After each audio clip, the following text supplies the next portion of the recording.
ওমর ফারুক বলে, ওসমান, এই মেম্বরে বসে আমার অতীতের কথা বারবার মনে হয়। ওসমান গনি বলতেছে, আপনার অতীতি কি ছিল? ওমর ফারুক বললেন, অতীতে আমি খালার বাড়িতে রাখালি করতাম, ছাগল চড়াতাম। ধরে কোন কি চড়াতাম? ছাগলগুলো নিয়ে যখন বিকেলে ফেরত আসতাম, খালা আমার কান ধরে বলতো, ওমর কয়টা নিয়ে গেলি, কয়টা ফেরত আনলি? আমি তখন ছাগলগুলোর দিকে 3-4টা কম, আমি আবার দৌড় দিয়ে ওই ছাগলগুলো কুড়ে খুঁড়ে এনে যখন খালারে দিতাম, খালা মাথার চুল ধরে বলতো, ওমর, যেই ভুল আজকে করেছো, এই ভুল যদি আগামীকাল করো, তোমার রাখালির চাকরি কিন্তু ক্যান্সেল করে দিব। আমি তখন খালার পা ধরে বলতাম, খালা, আমার রাখালির চাকরি যদি ক্যান্সেল করে দেন, তাহলে আমি থাকবো কোথায়, খাবো কি? যে ওমর একদিন রাখালির চাকরি রক্ষা করার জন্য খালার পা ধরে কেঁদেছে, আজকে সেই ওমরকে আল্লাহ অর্ধ পৃথিবীর খলিফা বানাইছে। এটা ওমরের যোগ্যতা নয়, এটা কেবলমাত্র আল্লাহর কোরআনের ওসিলায়। এখন আপনারা বলেন, এই কোরআনের পাওয়ার আছে না নাই? কিন্তু আমাদের বাংলাদেশে যাই বলে আইরে, সেই দিকে যাই রে, হুজুরের চরিত্র ভাইরে। কি সারা জীবন কোরআনের বিরুদ্ধে চারণ করছে। ওই নেতা যখন মরণের কাছে গেছে, এমন সময় হুজুরা কোরআন খতম দিয়ে দোয়া করতেছে, আল্লাহ আল্লাহ আল্লাহ আল্লাহ। কাই খেরে, কোরআন কোনো মরা মানুষের কিতাব না, কোরআন হলো জীবিত মানুষের হেদায়েত। জোরে কোন কথা ঠিক কিনা? আজকে বাংলাদেশে মানুষ মরলে কোরআন দিয়ে জান্নাতে যাবার চায়, কিন্তু বাস্তা আল্লাহর কোরআন মানে না। এইটা কোনোদিন মুসলমানের চরিত্র হতে পারে না। জোরে কোন কথা ঠিক কিনা? এই কোরআন আসলে কি, আজকে আমি নিজের চোখে আপনাদের দেখানোর চেষ্টা করব। একটু দেখার দরকার আছে না নাই? কারণ সব দেখা হলো শেষ, আমরা কোরআন দেখতে চাই। জোরে কোন কথা ঠিক কিনা? কিভাবে দেখবেন? বর্তমানে বাংলাদেশে তো কোরআন দেখার কোনো পরিবেশ নাই। কোরআন আসলে কেমন কিতাব? ছদ্মবেশে মদিনার অলি গলি ঘুরতেছে হযরত ওমর শুধুমাত্র আল্লাহর কোরআন দেখার জন্যে। হঠাৎ হযরত ওমর দেখতে পায় দুই পাহাড়ের মাঝখানে একটা গিরিপথ। ধরে কোন কি পথ?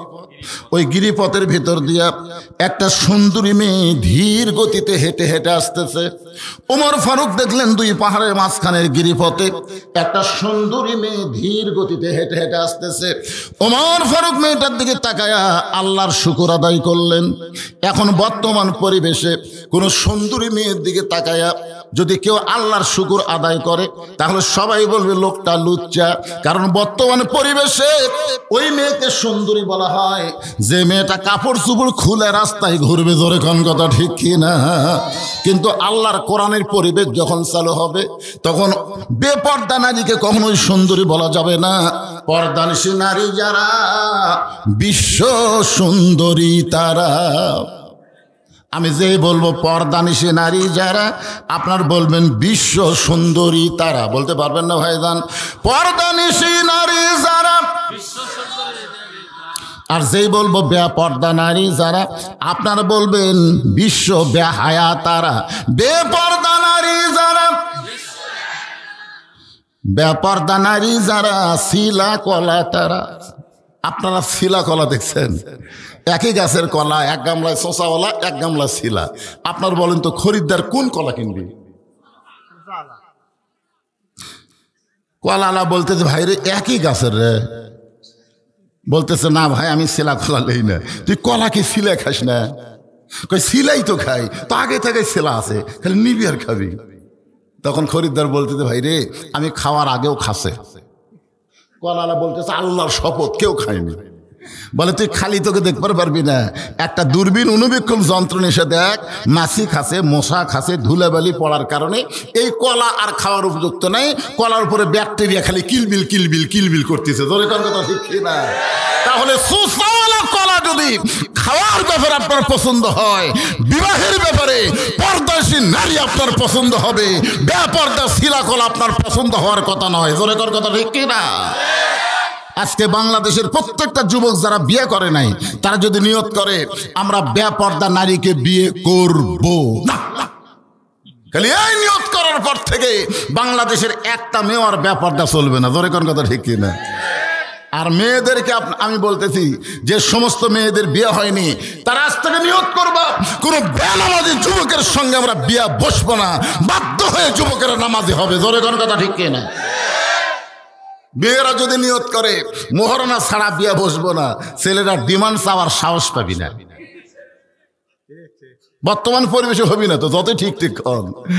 সেই পরিবেশ চাইলে আল্লাহর কোরআন লাগবে। জোরে কোন কি লাগবে? ওমর ফারুক মেয়েটার নিকটে গিয়ে সালাম দিয়ে বললেন, মা, এই নির্জন পথে তুমি একা একা চলতেছ, তোমার সামনেও কোনো মানুষ নাই, পিছনেও কোনো মানুষ নাই, তোমার অন্তরে কি কোনো ভয় ডর লাগতেছে না? মেয়েটা বলে, পথিক, তুমি কি হযরত উমরকে চিনো? সুবহানাল্লাহ না কেন? ওই মেয়েটা ওমরকে লক্ষ্য করে বলতেছেন, পথিক, তুমি কি হযরত ওমরকে চেনো? ওমর যেদিন থেকে আল্লাহর কোরআন দ্বারা রাষ্ট্র চালায়, সেদিন থেকে পৃথিবীর এক প্রান্ত থেকে আর এক প্রান্ত একটা মহিলা যাবে, ওই মহিলার কলিজায় কেবলমাত্র আল্লাহ ছাড়া অন্য কারো ভয় থাকবে না। আজকে আপনি বগুড়ার বাইতুর রহমান ওই মসজিদ কিন্তু তারেক জিয়ার একটা বড় ভূমিকা ছিল। জোরে কোন কথা ঠিক কিনা? বগুড়ায় যেগুলো উন্নয়ন আগে হয়েছে তারেক জিয়ার সময়, যখন তার মা প্রধানমন্ত্রী ছিল, ওই সময় হয়েছে, তারপরে তার কিছু হয়নি। তাহলে আপনি জোহরের নামাজ বাইতুর রহমান মসজিদে যদি সামনে কাতারে পড়ার নিয়ত করেন, আর আপনার পায়ের মধ্যে যদি 2000 টাকার জুতা থাকে, আপনি চিন্তা করে দেখেন তো, জুতা কি মসজিদ দরজা থুবেন না হাতত নেবেন? কথা কয় না। যখনই জুতা হাতত নিয়েছেন, তখন দুই কান্দের ফেরেশতা বলতেছে, আল্লাহ, এই বান্দা কার ভয়ে মসজিদে ঢুকতেছে? আল্লাহ বলতেছে, আগে করছে চোরের ভয়। কারণ জুতা হাতত নিয়েছে কার ভয়ে? আল্লাহর ভয়ে। তাহলে বর্তমান সমাজে চোরের মশা নিতে পারতেছে। আপনারা বলেন তো, বাইতুর রহমান মসজিদে কম পক্ষে 500-700 মুসল্লি নামাজ পড়তেছে, আর জুতা চোর হলো মাত্র দুইজন জুতা চোর মসজিদের চারিধার ঘুরতেছে আর বলতেছে আমাকের ভয়ে। সব ভালো জুতা ভিতরে ঢুকছে আমাকের ভয়ে। যেই সমাজে কোরআনের আইন চলে না, সেই সমাজে চোর, ডাকাত, বাটপার, সাদা বাস্তের মশান বাড়ে। জোরে কোন কথা ঠিক কথা বলে? কি দুই চোর বুকত থাবায়ের কায় হামাকের ভয়ে। মুসলমান মসজিদের মধ্যে দোয়া পড়তেছেন ঢোকার সময়, আল্লাহুম্মা আফতাহলি আবওয়াবা রাহমাতিক। মেয়েটা বলে, পথিক, হযরত ওমর যেদিন থেকে আল্লাহর কোরআন দিয়ে রাষ্ট্র চালায়, সেদিন থেকে পৃথিবীর এক প্রান্ত থেকে আর একটা প্রান্তে একটা মহিলা যাবে, ওই মহিলার কলিজায় কেবলমাত্র ভয় থাকবে কার? সেদিন ষোড়শী নির্জন পথে যাবে, কোনো জন কটু কথা কবে না, পথে আর প্রান্তরে সম্পদের মোহে পড়ে খুন আর রাহাজানি হবে না। সবাই আমার সঙ্গে বলবেন, যদি মেনে চলি কোরআন। বলেন, যদি মেনে চলি কোরআন আর রাসূলের বিধান, সকলেই শান্তিতে থাকবে। বাংলার আকাশে কলেমার পতাকা যেদিন দুলবে। ওমর ফারুক মনে মনে আল্লাহর শুকরিয়া আদায় করলেন, আল্লাহ, তোমার কোরআনের কি ক্ষমতা! তোমার কোরআন যখন চালু হয়, তখন মানুষের কলিজায় কেবলমাত্র কারো হয়। কথা বলেন না কেন? কারো হয়? চোর ডাকাতের ভয় আছে নাকি? চোর ডাকাত থাকবে? জুতা চুরি করবি? কোরআনের আইন চালু হলে জুতা চুরি করে যখন চোর যাচ্ছে, বুঝলেন, চোর যখন এরকম হাত দিয়ে যাচ্ছে, তখন মন বলতেছে, হায় হায়, যে চোর চুরি করার নিয়ত করছে, ইমান বলতেছে আল্লাহর আইন চলতেছে, ওই হাত থাকবি কে রে? ওমর ফারুক বললেন, মা, তুমি যে ধীর গতিতে চলতেছ, তোমার চলা দেখে মনে হয় তোমার ভিতরে কোনো দুঃখ লুকে আছে। তুমি হয়তো কোনো দুঃখী মেয়ে, তোমার চাল চলন তো দেখতেছি ধীর গতিতে তুমি হাঁটতেছো, আমার মনে হয় তোমার ভিতরে কোনো দুঃখ লুকে আছে। মেয়েটা বলতেছে, পথিক, আসলে আমি একজন দুঃখী নারী। আজকে 6 দিন হলে হযরত ওমরকে আমি খুঁজতেছি। আমি আসলে একজন কি নারী? দুঃখী নারী আজকে 6 দিন হলে হযরত উমরকে আমি খুঁজতেছি। উমর ফারুক বললেন, মা তুমি কি পাগলি নাকি? উমর হচ্ছে অর্ধ জাহানের খলিফা। সে উমরকে যদি খুঁজবার চাও তাহলে সংসদ ভবনে যাও, গণভবনে যাও, রাষ্ট্রীয় ভবনে যাও। তুমি 2 পাহাড়ের মাঝখানে উমরকে খুঁজতেছো। উমর কি উঠ দুম্বা যে 2 পাহাড়ের মাঝখানে উমরকে তুমি খুঁজতেছো? মেয়েটা বলে, পথিক, আল্লাহর কোরআন দিয়ে যখন রাষ্ট্র চলবে তখন নেতা খোঁজা লাগবে না, বরং নেতারাই দুঃখী মানুষকে খুঁজে বেড়াবে। আল্লাহর কোরআন দিয়ে যখন রাষ্ট্র চলবে তখন কোনো গরিব মানুষ ধনীর বাড়িতে যাওয়া লাগবে না, বরং ধনীরাই গরিবের দরজায় দরজায় ঘুরবে। কথা কয় না কেন? বুঝবার পারতেছেন না তো? আজকে ধনীরা মশান মারতেছে, গরিব আমার কাছে ভিক্ষা চাবার আসবি, জাকাত চাবার আসবি। কিন্তু আল্লাহর কোরআন যখন চালু হবে তখন প্রত্যেকটা ধনীরা গরিবের দরজায় দরজায় শতকরা 2.5 টাকা দেওয়ার জন্য ফকিরের মতন ঘুরবে। কারণ গরিবরা টাকা না নিলে ওই কোনোদিন জান্নাতে যাবার পারবে না। কথা কন না কেন ভাইজান? এক ব্যাগ টাকা নিয়ে ঘুরতেছে 7 দিন ধরে। কোন গরিবের দরজার যায় বলে, ভাই জাকাতের টাকা, দরজা বন্ধ করে দেয়। ভাইরে জাকাত, আমি আল্লাহর গোলামি করে আল্লাহর কাছে চাই, তোর জাকাতের টাকা আমার দরকার নেই। বাংলাদেশে কিন্তু অনেক গরিব মানুষ আছে, দান করলে নিবি, কিন্তু জাকাতের কথা শুনলি কেন? না ভাই, না ভাই, নাই। এ কথা কয় কি কয় না? আমার এক দাদা ছিল, জীবনে কোনো মানুষ তাকে ইফতার করাবার পারেনি। বহুদিন আমার কাছে ধরছে যে তোমার দাদার একটু মুরব্বী মানুষ, আমরা একটু ইফতার করাবার চাই। আমি দাদাকে যা বলি, দাদা ছোট ছিলাম তো, দাদা ইফতার, পরের বাড়ি ইফতার করে আমার সব দেবো নাকি? দরকার হলে 1 খুরমা খেজুর খাবো, পানি খেয়ে রোজা ভাঙরে, কিন্তু পরের বাড়িতে আমি ইফতার করবো না। আসলে কোনোদিনও করেনি। আমি তারে বুঝাইছি, দাদা পরের বাড়িতে ইফতার করলে রোজার সবের কমতি হবে না। না না, সারাদিন না খায় থাকে, সব দেবো নাকি? হিংসা হয়, তাই বুঝিস আগে। 7 দিন ধরে ঘুরতেছে, একটা গরিবও দরজা খোলে না। ধনী কান্দের বলে, আল্লাহ, বর্তমান কোরআন যখন চালু থাকে তখন গরিব হয় ভালো। গরিব খালি দরজা বন্ধ করে বসে থাকবি, আর ধনীরা খালি ফকিরের মতন ঘুরবি। 7 দিন ধরে ঘুরে কোনো গরিব পায়নি। মনের দুঃখে চলে গেছে মরুভূমির মধ্যে। যা দেখে এক বস্তা মাথার দিয়ে একজন ঘুম পাড়তেছে। বেগেলা মনে করছে যে একবারে 7 দিন পরে গরিব পাচ্ছি রে। আসসালামু আলাইকুম। বস্তালা মাথা তুলে বলতেছে আলহামদুলিল্লাহ। বেগেলা কয়, ভারে তোর সালাম দিলাম, ওয়ালাইকুম না কয় আলহামদুলিল্লাহ কেন? বলে 1 বস্তা টাকা 15 দিন ঘুরতেছি ভাই, গরিব নাই। তোকে দেখে গরিব মনে করে আল্লাহর শুকরিয়া আদায় করছি। আমি ঘুরি 7 দিন, তুই ঘুরিস 15 দিন, তো গরিব গেল কোথায়? সঙ্গে সঙ্গে 2 জন আস্তাঈনু বিস-সাবরি ওয়াস-সালাত ইন্নাল্লাহা মা'আস-সাবিরিন। ধৈর্য আর নামাজ পড়ে আল্লাহর কাছে বলতেছে, আল্লাহ আমার এই ভাই ঘরে 15 দিন, আমি ঘুরি 7 দিন, জাকাতের টাকা নেওয়ার মতন কোনো মানুষ নাই, তাহলে গরিব গেল কোন জায়গায়? আমার আল্লাহ জানায়, বান্দারে, সুদ ভিত্তিক অর্থনীতির কবর দিয়ে জাকাত ভিত্তিক অর্থনীতি যখন চালু হবে, ওই দেশের জন্য আল্লাহ গজবের দরজা বন্ধ করে রহমত বরকতের দরজা খুলে দিবে। বর্তমানে আমাদের বাংলাদেশে সুদ আছে না নাই? আপনারা বলেন তো, যে সুদের 1 টাকা খায় তার পাপ কতটুকু হয়? দেখছেন আমার সভাপতি সাহেব পাপের কথা না শুনেই নাউজুবিল্লাহ নাউজুবিল্লাহ বলতেছে। আসলে সুদের 1 নম্বর পাপ হলো আল্লাহর সঙ্গে যুদ্ধ করা। সুদের সর্বনিম্ন পাপ রাসূল বলতে গিয়ে 3 বার মুখ ধরছে, 3 বার। সুদের সর্বনিম্ন পাপ, এ কথা বলি রাসূল মুখ ধরে। সাহাবারা বললেন, ইয়া রাসূলুল্লাহ, আপনি সুদের সর্বনিম্ন পাপের কথা বলছেন, মুখ ধরতেছেন। রাসূল বলতেছে, বলতেই আমার শরম লাগতেছে। সাহাবারা বললেন, হুজুর আপনি বলেন, আমরা শুনবো।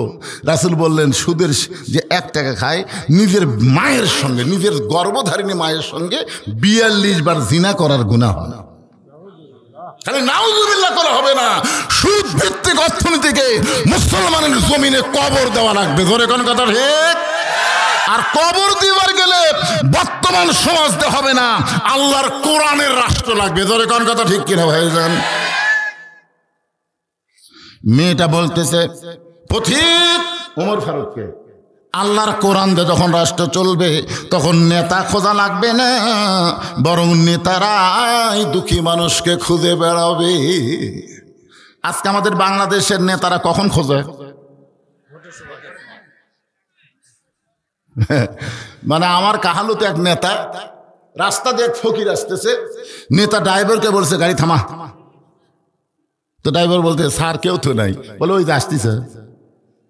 ড্রাইভার বলে ভিক্ষা করে খাই। আরে পাগলা, ভোটের আগে যে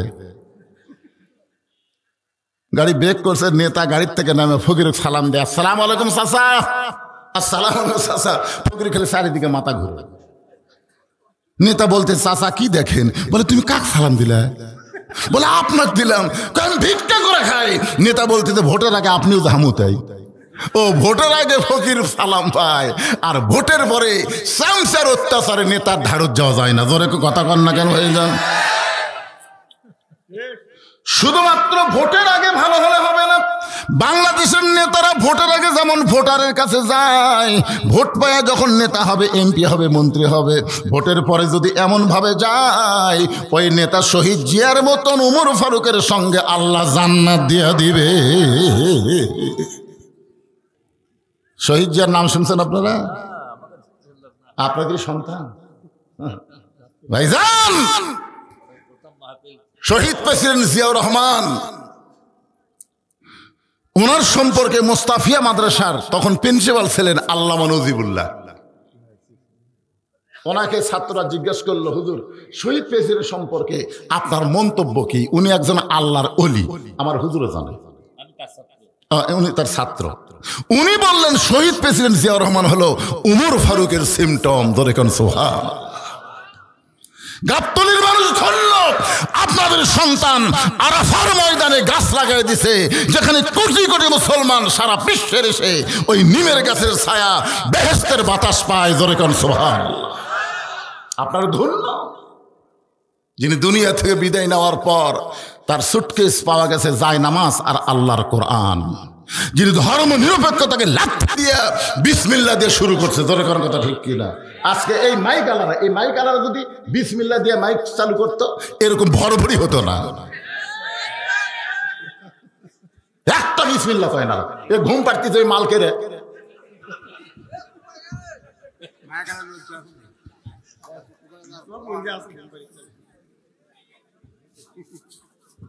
কি শহীদ প্রেসিডেন্ট জিয়াউর রহমান ছিলেন আপনারা? গোটা বিশ্বের মানুষ চিনে। যখন আরাফার ময়দানে জিয়া টিরি, নিম গাছ না, এখন গাছের নাম হচ্ছে জিয়া টিরি, জিয়া গাছ। আরে আজকে তার স্ত্রী, গণতন্ত্রের মা, আপসহীন নেত্রী, তিনি আজকে অসুস্থ। আমি কয়েকদিন হলে তার জন্য প্রত্যেকটা মাহফিলে মোনাজাত করতেছি। দেখবেন ইউটিউবে আমার কয়েকটা মোনাজাত বের হয়েছে। তার জন্য আমি চোখের পানি নিয়ে দোয়া করি, আল্লাহ তাকে তুমি পুরোপুরি সুস্থ করে আবার আমাদের কাছে আসার তৌফিক দাও। জোরে কোন আমিন। জোরে বলো আল্লাহুম্মা আমিন। তিনি কত দুঃখী একজন নারী। 33 বয়সে সে বিধবা হয়েছে, 2টি এতিম সন্তানকে লালন পালন করেছে। অথচ হাসিনা এতিমদের মাল আত্মসত্তর অপরাধে মিথ্যাভাবে তাকে জেল দিছে। তোর কথা, কত দুঃখী একজন মানুষ, 2টা সন্তানকে লালন পালন করেছে, কত কষ্ট। জিয়াউর রহমান যাওয়ার পরে তার কিছুই ছিল।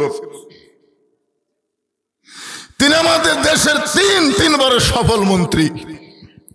তিনি যখন ক্ষমতায় ছিলেন একটা আলেম বলতে পারবে না খালেদা জিয়া কাউরে কষ্ট দিছে। জোরে কোন কথা ঠিক কিনা? যে আলেমদের কষ্ট দিছে সে বিদেশে পলানোর পরে সবাইকে আলহামদুলিল্লাহ, হাসিনা মরে গেলে ইন্নালিল্লাহ বলার কোনো মৌলবি খুঁজে পাওয়া যাবে না। কথা কন না কেন ভাইজান? আর খালেদা জিয়ার জন্য মসজিদে, মাদ্রাসায়, মাহফিলে, সব জায়গায় তার জন্য দোয়া হচ্ছে। বিশ্বাস আমার, আল্লাহ তাকে আবার কিছুদিনের জন্য সুস্থ করে দিবে ইনশাআল্লাহ। যাওয়া লাগবেই তো, যাওয়া লাগবে না? এতগুলো মানুষকে কাঁদায় যে যাবে, আল্লাহ তাকে জান্নাত দিয়ে দিবে। আল্লাহ কথা প্রসঙ্গে কথা রাইছে, একটু মনোযোগ দেন। নেতা শুধু ভোটের আগে ঘুরলে হবে না, ভোটের পরেও ঘুরতে হবে।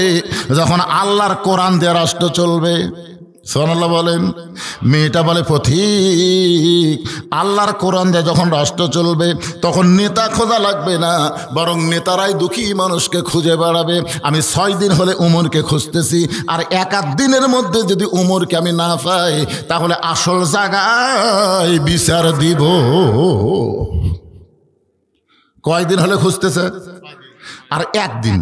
আমি সর্বসাগরে 7 দিনের নিয়ত করছি, 6 দিন হলে খুঁজতেছি, আর 1 দিনের মধ্যে যদি উমরকে খুঁজে না পায় তাহলে আসল জায়গার বিচার দেব। আসল জায়গা বোঝেন? হাসিনা এত অত্যাচার করছে, আমরা জজ কোর্ট গেছি, হাইকোর্ট গেছি, সুপ্রিম কোর্ট গেছি। হাসিনা এমন বিচার করা করছে, ভালো মানুষগুলো জেলখানায় আর খারাপ মানুষ জামিন পাচ্ছে। ধরে কোন কথা ঠিক কিনা? আল্লামা সাইদি হুজুর যেদিন দুনিয়া থেকে বিদায় নিল, তাকে হত্যা করা হলো, সেদিন বাংলাদেশের সমস্ত আলেম তাহাজ্জুদের নামাজ পড়ে আসল জায়গায় বিচার দিয়েছে। ধরে কোন কথা ঠিক কথা বলে? 1 বছরও লাগেনি, 1 বছরও লাগেনি। কি হাসিনা যখন পোলা যায় তখন দেখছেন আপনারা, ছোট্ট একটা ভিডিও প্রকাশ হয়েছে, ওই ভিডিও আমি লোড করে রাখছি, মাঝে মধ্যে দেখি, কি যে মজা লাগে ভাই। আর বোন রেহানা খালি মাটির দিকে তাকে তাকে হাঁটতেছে, আর হাসিনা যাওয়ার সময় খালি চারিদিকে তাকাচ্ছে আর মনে মনে একটা গান গাচ্ছে। কতজনকে কত কি দিলাম, যাবার কালে 1 চামচারও দেখা না পাইলাম। ও আমার সাদের মালা যাই রে ছিঁড়ে, রইব না আর বেশি দিন তোদের মাঝারে। এরকম একটা গান আছে না নাই? কত চামচা আছে, তার একটা চামচাও নাই। একটু মনোযোগ দিয়ে শুনবেন। মেয়েটা বলতেছে 1 দিনের মধ্যে যদি হযরত ওমরকে আমি দেখতে না পাই তাহলে আসল জায়গায় বিচার দেব। এমন সময় হযরত ওমর হাঁটু গেড়ে বসে মেয়েটার সামনে বলতেছে, মা তুমি যেই ওমরকে খুঁজতেছো আমি হইলাম সেই ওমর। হাঁটু গেড়ে বসেছে, কারণ ওমর ফারুক যখন থেকে খেলাফতের দায়িত্ব পাইছে তখন তিনি ঘোষণা করেছেন, ফোরাতের কুলে একটা কুকুর যদি না খেয়ে মারা যায় আল্লাহ হাসরের ময়দানে ওমরকে ছাড়বে না। মেয়েটা কয়দিন খুঁজেছে? কয়দিন? 6 দিন হলে খুঁজেছে, আর 1 দিন। হাঁটু গেড়ে বসে বলতেছে, মা তুমি যেই ওমরকে খুঁজতেছো আমি হইলাম সেই ওমর। সঙ্গে সঙ্গে মেয়েটা বলি, আমিরুল মুমিনিন, তাহলে আপনি একা একা চোরের মুতনার কি কোনো চামচা নেই? কি মনে করছেন এমপি? ওমর ফারুক কি এমপি, মন্ত্রী? বাংলাদেশের মতন দেশের মন্ত্রী, বাংলাদেশের মতন 96টা দেশের খলিফা, রাষ্ট্রনায়ক, চোরের মতন একা একা ঘুরতেছেন, আপনার কি কোনো চামচা নেই? ওমর ফারুক বললেন, মা চামচা পালবার গেলে যে টাকা লাগবে সেই টাকাই তো আমার নাই, কারণ চামচা তো আর এমনি এমনি ঘুরবি না, টাকা লাগবে। ধরে কোন কি লাগবে? জুমার দিনে হযরত ওমর মসজিদের মেম্বরে বসে খুতবা দিচ্ছেন। মেম্বরে দাঁড়িয়ে যখন খুতবা দিচ্ছেন এমন সময় মাঝখান থেকে একজন দাঁড়িয়ে বলতেছে, আমিরুল মুমিনিন আপনার খুতবা আমরা শুনবো না। ওমর ফারুক বললেন, আমার খুতবার মধ্যে দোষ কি? বলে, দোষ খুতবার মধ্যে না, দোষ হলো আপনার। ওমর ফারুক সুমকে বললেন, ভাই আমার কি দোষ? বলে, আমাদেরকে খাটো পাঞ্জাবি দিয়ে আপনি লম্বা জুব্বা পরে খুতবা দিবেন? এই লম্বা জুব্বা কোথায় পাইলেন? যতক্ষণ না বলবেন ততক্ষণ আপনার খুতবা আমরা শুনবো না। হযরত ওমরের চোখ দিয়ে দর দর করে পানি পড়তেছে। এমন সময় আব্দুল্লাহ ইবনে ওমর, ওমর ফারুকের ছেলে, বাবার পাশে দাঁড়ায় বলতেছে, রে নবীর সাহাবীরা, তোমরা খাটো পাঞ্জাবি হলেও তো নতুন পোশাক পরে নামাজ পড়তে আইছো, কিন্তু আমার পরনে দেখো নতুন কোনো কাপড় নেই। ওসমান গনি বলতেছে, আব্দুল্লাহ আজকে জুমার দিনে সবাই নতুন কাপড় পরলো, অথচ তুমি পুরাতন কাপড় কেন পরেছো? আব্দুল্লাহ বলতেছে, আমি যদি আজকে নতুন কাপড় পরতাম তাহলে আমার বাবার জুব্বা লম্বা হতো না। সুবহানাল্লাহ কবেন না? তোমরা সবাই যখন ঘুমাও, আমার বাবা যেদিন থেকে মদিনার খেলাফতের দায়িত্ব পাইছে সেদিন থেকে আমার বাবার চোখে ঘুম নাই। সবাই ঘুমায়, ওমর ফারুক ঘুমায় না। ওমর ফারুক কি করে না? ঘুমায় না। মানুষকে কেমন আছে নিজের চোখে দেখে, নিজের চোখে দেখে। মহাস্থান বগুড়া সাতমাথা থেকে মহাস্থান কয় কিলো হয়? একজন বলেছে স্যার শহীদ জিয়াকে, একজন বলছে স্যার মহাস্থানে আল্লাহর ওলি সুলতান বলখি ঘুমায় আছে। আমি তো ছোট থেকে জানি চলো যাই, কি করে চলো যাই মানে এই মাল মাল করে হাঁটে ঘাটালেছে, হাঁটতেছে বগুড়া সাতমাথা থেকে মহাস্থান যাচ্ছে হাঁটে হাঁটে। যাওয়ার সময় রাস্তায় কৃষক বুকের সঙ্গে চাপা ধরে। গোকুলের ওখানে মসজিদে আজান দিয়েছে, আসরের নামাজের আজান, পায়ের জুতা খুলল, মসজিদের সামনে কাতারে সামিল হয়ে গেল। চামচারা কয় কে রে অজু? আরে পাগলা, উনি সর্ব অবস্থায় অজু অবস্থায় থাকতেন। যেরকম সুবহানাল্লাহ। সাধারণ মানুষ পর্যন্ত তার বুকের মধ্যে জায়গা পাইছে। আমার এলাকায় খাল কাটপার গেছিল, যেরকম কি কাটপার, খাল কাটপার। ওরে বাবারে, কাদওয়ালা মাটি মাথাত লিয়ে, যাকে বলা হয় রাখাল রাজা। যেরকম সুবহানাল্লাহ। এইগুলো চরিত্র পাইছে হযরত উমরের কাছ থেকে। যদি বডিগার্ড নিয়ে চলাফেরা করতো তাহলে চিটাগাঙ্গে তাকে এইভাবে হত্যা করতে পারতো না। ওমাই ইয়াতাওয়াক্কাল আলাল্লাহি ফাহুয়া হাসবুহু, একমাত্র ভরসা করেছেন আল্লাহর উপর। জোরে কোন সুবহানাল্লাহ। একটু মনোযোগ দিয়ে শুনবেন। ওমর ফারুক রাতের অন্ধকারে ঘুরতেছে, কে কেমন কোথায় কিভাবে আছে। হঠাৎ ওমর ফারুক দেখতে পায় একটা তাঁবুর ভিতরে, মরুভূমিতে একটা তাঁবুর ভিতরে ছোট্ট দুইটা বাচ্চা মা মা বলে কাঁদতেছে। আর মা বলতেছে, বাবা গোস্ত সিদ্ধ হলেই তোমাদের খাবার দিব, গোস্ত সিদ্ধ হলেই তোমাদের খাবার দেব। উমর ফারুক চিন্তায় পড়ে গেল, এত গভীর রাত হয়ে গেছে, এখন পর্যন্ত গোস্ত সিদ্ধ হয় না। দুম্বার গোস্ত হলে বড়জোর 8 ঘন্টা লাগবে, উটের গোস্ত হলে বড়জোর 1 ঘন্টা লাগবে। এত গভীর রাত হয়ে যায়, এখন পর্যন্ত গোস্ত সিদ্ধ হয় না।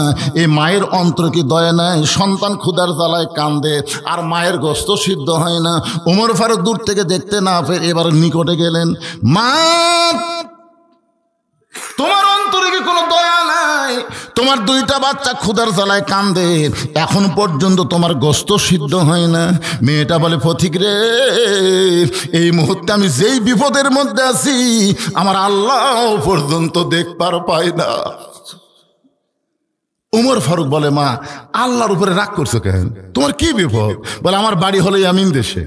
আমি শুনতে পাইলাম মদিনার খলিফা উমর অত্যন্ত ভালো মানুষ, কিন্তু গতকাল বিকেলবেলা উমরের দরবারে আমার এতিম দুইটাকে নিয়ে যাব, এত মানুষের ভিড়, আমি মহিলা হওয়ার কারণে যাবার পারি নাই। নিয়ত করেছিলাম আগামীকাল সকালবেলা যাব। এই মনে করে রাতের বেলা তাঁবু টাঙ্গায়া আমার দুইটা বাচ্চাকে বুকের মধ্যে নেমে ঘুমাবার চাই, কিন্তু বাচ্চা দুইটার এত খিদা লাগছে, বারবার ক্ষুধার জ্বালায় যখন কাঁদতেছে, তখন আমি শুধু সান্ত্বনা দেওয়ার জন্যে পাতিলের মধ্যে পানি আর পাথর দিয়া নিচে আগুন জ্বালায় বলতেছি, বা গোস্ত সিদ্ধ হলেই তোমাদের খাবার দেব। আমি মনে করেছিলাম আমার সান্ত্বনার বাণী শুনতে শুনতে এক সময় আমার বাচ্চা দুইটা ঘুমায় যাবে, কিন্তু এদের পেটে এত খিদা, এরা ঘুম পাড়তে পারে না। আমার মনে হয় সকাল পর্যন্ত আমার সন্তান দুইটার বাঁচবে না। সঙ্গে সঙ্গে ওমর ফারুক বললেন, মা ওই পাথর সিদ্ধ করা বাদ দিয়ে তুমি তোমার এতিমকে সান্ত্বনা দাও। এই কথা বলে ওমর ফারুক এক দৌড়ে বাইতুল মালের দরজায়, আসলাম দরজা খুলে দে। আসলাম দরজা খুলে ওমর ফারুক বলে, একটা খাবার বস্তা আমার মাথায় উঠায় দে। আসলাম বলে, কোথায় নিয়ে যাওয়া লাগবে? আমি যাচ্ছি। ওমর ফারুক বলে, আসলাম রে, একজনের পাপের বোঝ আর একজন মাথায় নেয় না, দে আমার মাথায় উঠায় দে। এবার খাবার বস্তা মাথায় নিয়ে ওমর ফারুক যখন দৌড়ায়, পিছন দিকতে আসলাম বলে, আমির আল মুমিনিন, এত ধরে দৌড় মারলে পরে আপনার কষ্ট হবে। ওমর কান্দের বলে, আসলাম রে, সময় মতো যদি পুষতে না পারি এই উমরকে আল্লাহ জাহান্নামের আগুনে পুড়ায় ফেলবে। কানতে কানতে হযরত ওমর তাঁবুর কাছে এসে বললেন, মা তোমার সন্তান দুইটাকে এখনো জীবিত আছে? মা, মেয়েটা বলতেছে এখনো পর্যন্ত জীবিত আছে। তাহলে এখন রুটি আর হালুয়া তৈরি করো। এবার মেয়েটা রুটি হালুয়া তৈরি করে ওমর ফারুকের হাতে যখন দেয়, অর্ধ জাহানের খলিফা আত্তাকুল্লাহ, শুধুমাত্র আল্লাহর ভয়ে এই দুইটা বাচ্চাকে 2 হাঁটুর উপরে নিয়ে রুটি ছিঁড়ে হালুয়া মুখের মধ্যে যখন দেয়, দুইটা বাচ্চা ওমর ফারুকের দিকে তাকায় দেখে ওমর ফারুকের চোখ দিয়ে দর দর করে পানি পড়তেছে। বাচ্চা দুইটা চোখের পানি মুছে দিয়ে বলে, কে গো তুমি? বাবার দরদ দিয়ে আমাদেরকে রুটি হালুয়া খাওয়াও, আবার এমন করে তুমি কেন কাঁদতেছো? ওমর ফারুক বলে, আল্লাহ এই অধমকে জাহান্নামের আগুন তুমি রক্ষা করো। মেয়েটা বলতে, পথিক ভালো মানুষের গল্প শুনেছি, কিন্তু মানুষ যেমন ভালো নিজের চোখে কোনোদিন দেখি নাই। তুমি জাহান্নাম থেকে কেন কাঁদতেছো? আল্লাহ যদি উমরকে মদিনার খলিফা না বানায়, তোমাকেই যদি মদিনার খলিফা বানাইতো, আমি একজন মহিলা বলতেছি, মদিনা আল্লাহর জান্নাত হয়ে যেত। আব্দুল্লাহ বলতেছে, সবাই যখন ঘুমায় তখন আমার এই বাবা, যার জুব্বা লম্বা, এই বাবা আমার দরজাত গেছে একটা পাঞ্জাবি নিয়ে। আমি দরজা খুলে বললাম, বাবা একটা পাঞ্জাবি বাইতুল মাল থেকে আমাকে দিছে, আর একটা দিবার যাচ্ছেন? ওমর ফারুক বলতেছে, আব্দুল্লাহ রে, একটা পাঞ্জাবি তোকে দিছে, আর একটা দিবার আসি নাই, এটা আমার ভাগত পড়ছে। এখন তুই বল, আগামীকাল জুমার দিন আমি যদি খাটো পাঞ্জাবি গায়ে দেয়া ইমামতি করি, অনেকের নজর কিন্তু মুসল্লির দিকে নাই, ইমামের দিকে থাকে। জোরে কর কথা কন না কেন ভাইজান? আচ্ছা, ইমামের দাড়ির দিকে মুসল্লির নজর আছেন নাই? এক মুসল্লি আমাকে মোবাইল করে বলতে, হুজুর ইমামের দাড়ি যদি এক মুষ্টির নিচে হয়, তার পাশে কি নামাজ হবে? আমি বললাম, ভাই তোমার খবর কি? আমার নাই হুজুর। তো তোর নাই, তুই ইমামেরটা লাগতেছিস? কই হুজুর আমি মুসল্লি। তার মানে বোঝা গেল, যিনি তিনি ইমাম হতে পারবে না। ইমাম হওয়ারও কিন্তু একটা বাহ্যিক একটা যোগ্যতা লাগে। জোরে কথা ঠিক কিনা? ভিতরের যোগ্যতা তো লাগে, বাড়ার একটা যোগ্যতা লাগে না? কথা কন ভাইরে, আপনার কি মন খারাপ করতেছেন? এক মেয়ে আমাকে বলতে, হুজুর আমার স্বামী এত সুন্দর, আমার স্বামী নিয়ে যখন রাস্তার বের হই, রাস্তার মেয়েরা খেলে আমার স্বামীর দিকে তাকে থাকে। হুজুর এমন কোনো দোয়া আছে যে দোয়া আমল করলে আমার স্বামীর দিকে কোনো মেয়ে তাকাবে না? তখন আমি বললাম, মা একটা দোয়া আছে। বলে, সেটা কি দোয়া হুজুর? আমি বললাম, তোমার স্বামী চাচা বানাও। মেয়েটা বলতেছে, কি করলেন হুজুর? একটা আলেম হয়ে আপনি কি করলেন? আমি বললাম, চাচা কবার করিনি, চাচা বানাবার করছি। তুমি যেভাবে হোক তোমার স্বামীকে চাচা যেরকম হলে হয় সেরকম বানাও, হাত পাও ধরে ওই 4 আঙ্গুল দাড়ি থো আছে, যেভাবেই হোক। ওই মেয়ে আমাকে একদিন মোবাইল করে বলতে, হুজুর আমার স্বামীকে রাস্তা দিয়ে যখন যাই, একটা মেয়েও আমার স্বামীর দিকে তাকায় না। যদি কেউ তাকায়, আসসালাম চাচা কেমন আছেন, তা আমার সামনে আমার স্বামী যখন চাচা কয়, আমার মন খারাপ হয় না। কিরে ভাইয়ের দলেরা, ভাই সারা জীবন ভাই থাকেন না, চাচা হওয়া লাগবে কি লাগবে না? জোরে কোন লাগবে কি লাগবে না? দাড়িও কামাছে, মোছও কামাছে, একে দুটাই কামাছে। মাথার দিছে টুপি, ওই জাতীয় ইমাম মাথাত কি দিছে? টুপি দিছে। বউ এখন কাছে ডেকে বলতেছে, টুপি খুলে আমার কাছে আসে না। তো স্বামী কয়, কি হয়েছে? কয়, ড্রেসিং টেবিলের সামনে যাবো, চলেন। স্বামী স্ত্রী দুইজন ড্রেসিং টেবিলের সামনে যাবো। বউ বলতেছে, আল্লাহ যদি আমাকে মোজ দিত, আল্লাহ যদি আমাকে দাড়ি দিত। এই পাগলি, মেয়ে মানুষের কোনোদিন দাড়ি মোছ হয়? বউকে, এই মরদ, পুরুষ মানুষ কোনোদিন দাড়ি মোছ চাচা হয়?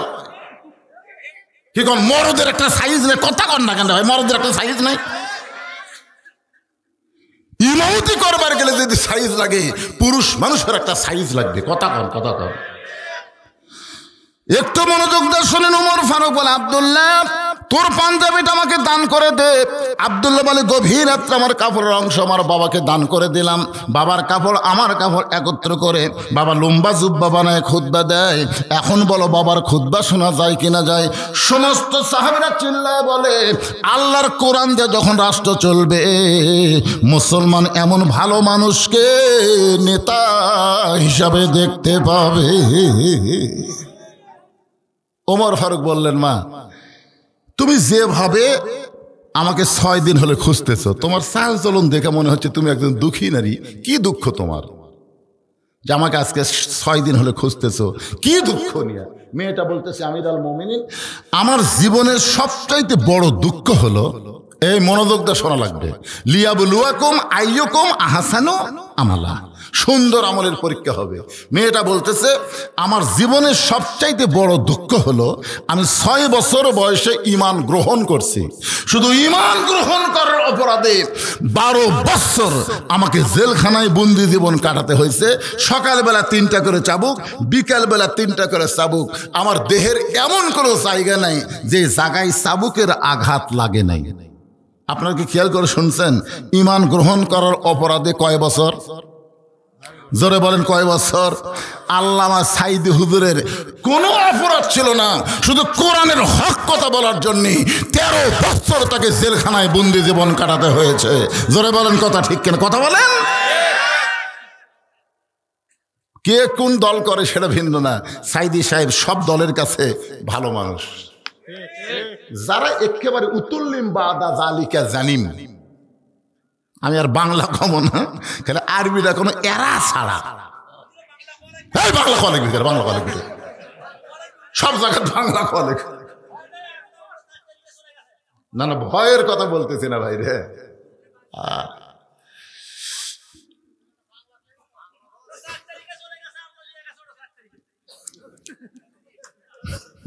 বর্তমান জামাত আর বিএনপির মধ্যে যেই শত্রুতা শুরু হচ্ছে, যে কোনো সময় হাসিনা সুযোগ বুঝে ঠুস করে ঢুকবি। জোরে কর কথা দেখো, শেষ হয়নি, শেষ হয়নি। এই জামাত আর বিএনপি আপনারা ভাবছিলেন একই আলুর বাগুড়ের মধ্যে, এক বাগুড়ে আমি শুতে আছি, আর এক বাড়ির বিএনপির ভাই শুতে আছে আর এক বাগুড়ে। এক সময় বিএনপির ভাই আমাকে বলতে, হুজুর ঠান্ডা লাগছে, তাহলে আমার কম্বল আপনি নেন। কি মিল রে, কি মিল। আর এই 7 তারিখের পর থেকে 5 তারিখের পর থেকে কি যে শুরু হলো, এক দল আর দল 2 চোখে দেখতে পারতেছে না, ইয়ার বিরুদ্ধে উইয়ার বিরুদ্ধে বলতেছে, হাসিনা বলতেছে আমরা এটাই চাই, ফস করে ঢুকবো। জোরে কোন কথা দেখছি না।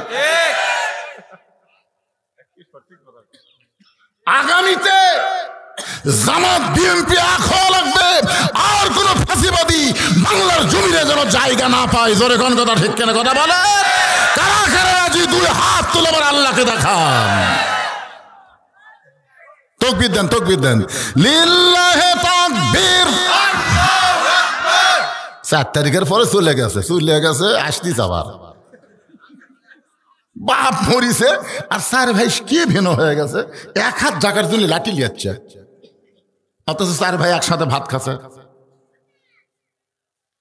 তখন প্রতিবেশীরা কবি যাক রে, এরা 4 জন যদি লাঠালাঠি করে তাহলে তো আমাকে আর কোনো সমস্যা নাই। আমার কথায় অ্যাঙ্গেলে দিলাম ডোজ, বুঝবার পারছেন ভাই? এর বেশি এর নিচে আর আমি নামলাম না, খালি বুঝতে পার।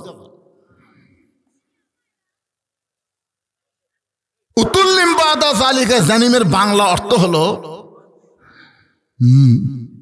আমি কর আগে কছে তাহলে কি কম, অবৈধ সন্তান যাদের জন্মের ঠিক নাই, একমাত্র তারাই আল্লাহর ওলি, আলেম ওলামা, নবী রাসূলের বিরুদ্ধে কথা কয়। জোরে কোন কথা ঠিক? কথা বলেন।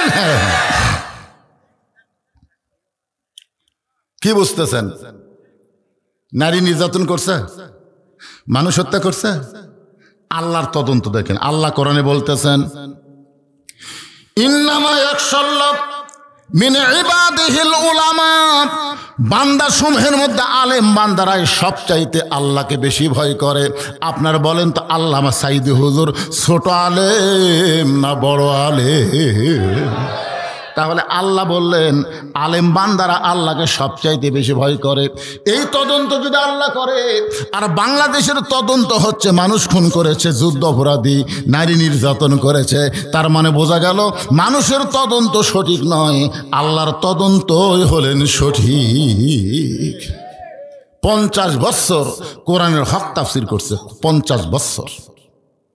রেজাল্ট হলো 13 বছর জেলখানা। সমস্ত আলেম ওলামা হুজুরের জন্য দোয়া করে। হুজুর দিন দিন যেমন সুস্থ হচ্ছে, আল্লাহ রহমতে খালেদা জিয়াও সুস্থ হবে ইনশাল্লাহ। আলেমদের দোয়া কারো না কারো আল্লাহ কবুল করবে, করবে না ভাইজান? সবাই দোয়া করে কোরআনের পাখিকে আল্লাহ তুমি হেফাজত করো, সুস্থ করো। জেলের মধ্যে টকটকা সাইজ বাড়ে। আপনারা দেখেননি হাসপাতালে যাওয়ার আগে গাড়ির থেকে বাইরে হয়েছিল, আপনারা দেখেননি? সে ছবি দেখেননি? কি একটা হাসি দিল। আর ওই লোকটা ভালো মানুষ, হাসপাতালে গেল, মির্জা আব্বাস কইছে বেগম জিয়াকে 16 পয়জন ঢুকানো হয়েছে। জোরে কোন কথা ঠিক না? কথা বলেন। আল্লামা সাইদ হুজুরকে জেলের মধ্যে অন্যায়ভাবে হত্যা করা হয়েছে। জোরে কোন কথা ঠিক কি না? মেয়েটা বলতেছে আমিরুল মুমিনিন 6 বছর বয়সে ঈমান গ্রহণ করেছি। শুধু ঈমান গ্রহণ করার অপরাধে 12 বছর আমাকে জেলখানায় বন্দি জীবন কাটাতে হয়েছে। সকালবেলা 3টা করে চাবুক মারছে, বিকালবেলা 3টা করে চাবুক মারছে। আমার দেহের এমন কোনো জায়গা নাই যেই জায়গায় চাবুকের আঘাত লাগে নাই। ইয়া আমিরুল মুমিনিন, আমি যেই দেশের জেলখানায় বন্দি ছিলাম ওই দেশের নাম হলো রোম দেশ। আপনি যখন রোম পারস্য দখল করলেন তখন আপনি ঘোষণা করে দিলেন মুসলমান কোন রাষ্ট্র যখন দখল করবে ওই রাষ্ট্র মানুষের আইন দিয়ে চলবে না, ওই রাষ্ট্র চলবে আল্লাহর আইন দিয়ে। আল্লাহর কোরআন দিয়ে যখন কোনো রাষ্ট্র চলে ওই রাষ্ট্রের কোনো জেলখানার দরকার হয় না। আপনি জেলখানার দরজাগুলো যখন মুক্ত ঘোষণা করলেন তখন আমি কোথায় যাব? আমার দাদা খ্রিস্টান, আমার বাবা খ্রিস্টান, রোম দেশের সবাই খ্রিস্টান। খ্রিস্টানদের মধ্যে আমি একজন মুসলমান নারী কোথায় যাব? আজকে 6 দিন হলো 2 পাহাড়ের মাঝখানে খুঁজতেছি। যদি আপনার দেখা পাই আপনার কাছে এই দুঃখিনী মেয়ে একটু আশ্রয় চায়। ওমর ফারুক বললেন মা আমি তোমাকে আশ্রয় দিবার পারবো না, তবে ইসলাম তোমাকে অধিকার দিয়েছে। জোরে কোন সুবহানাল্লাহ। আপনার বলেন তো ইসলামে নারীদের অধিকার আছে না নাই? 2-1 বলতেছে হুজুরেরা যেভাবে বলতেছে বাবা যদি আল্লাহর কোরআন সংসদে যায় তোর কিন্তু দরজা বন্ধ করে থুবি রে, এমন ভয় দেখাচ্ছে মেয়ে মানুষ। এক মেয়ে আমার মোবাইল করে বলতেছে হুজুর আপনার তো ভালো লাগে হুজুর, কিন্তু আপনি যে ওয়াজ করেন সে ওয়াজ অনুযায়ী যদি রাষ্ট্র হয় তাহলে আমাকে খবর কি? আরে পাগলি, আল্লাহর কোরআনে নারীদের অধিকার আছে না নাই? জোরে কোন আছে না নাই? ওমর ফারুক বললেন মা আমার কাছে আশ্রয় চাই তোমার কোনো লাভ হবে না, বরং ইসলাম তোমাকে অধিকার দিয়েছে। সঙ্গে সঙ্গে হেজাবের ভিতর থেকে মেয়েটা বলে আমিরুল মুমিনিন ইসলাম আমাকে কি অধিকার দিল? ওমর ফারুক বলতেছেন বহু অধিকার ইসলাম দিয়েছে। আপনারা বলেন তো নারীর অধিকার ইসলামে কম না বেশি? একেবারে একসাথে 2 মুরব্বি উঠলেন কে বাবা?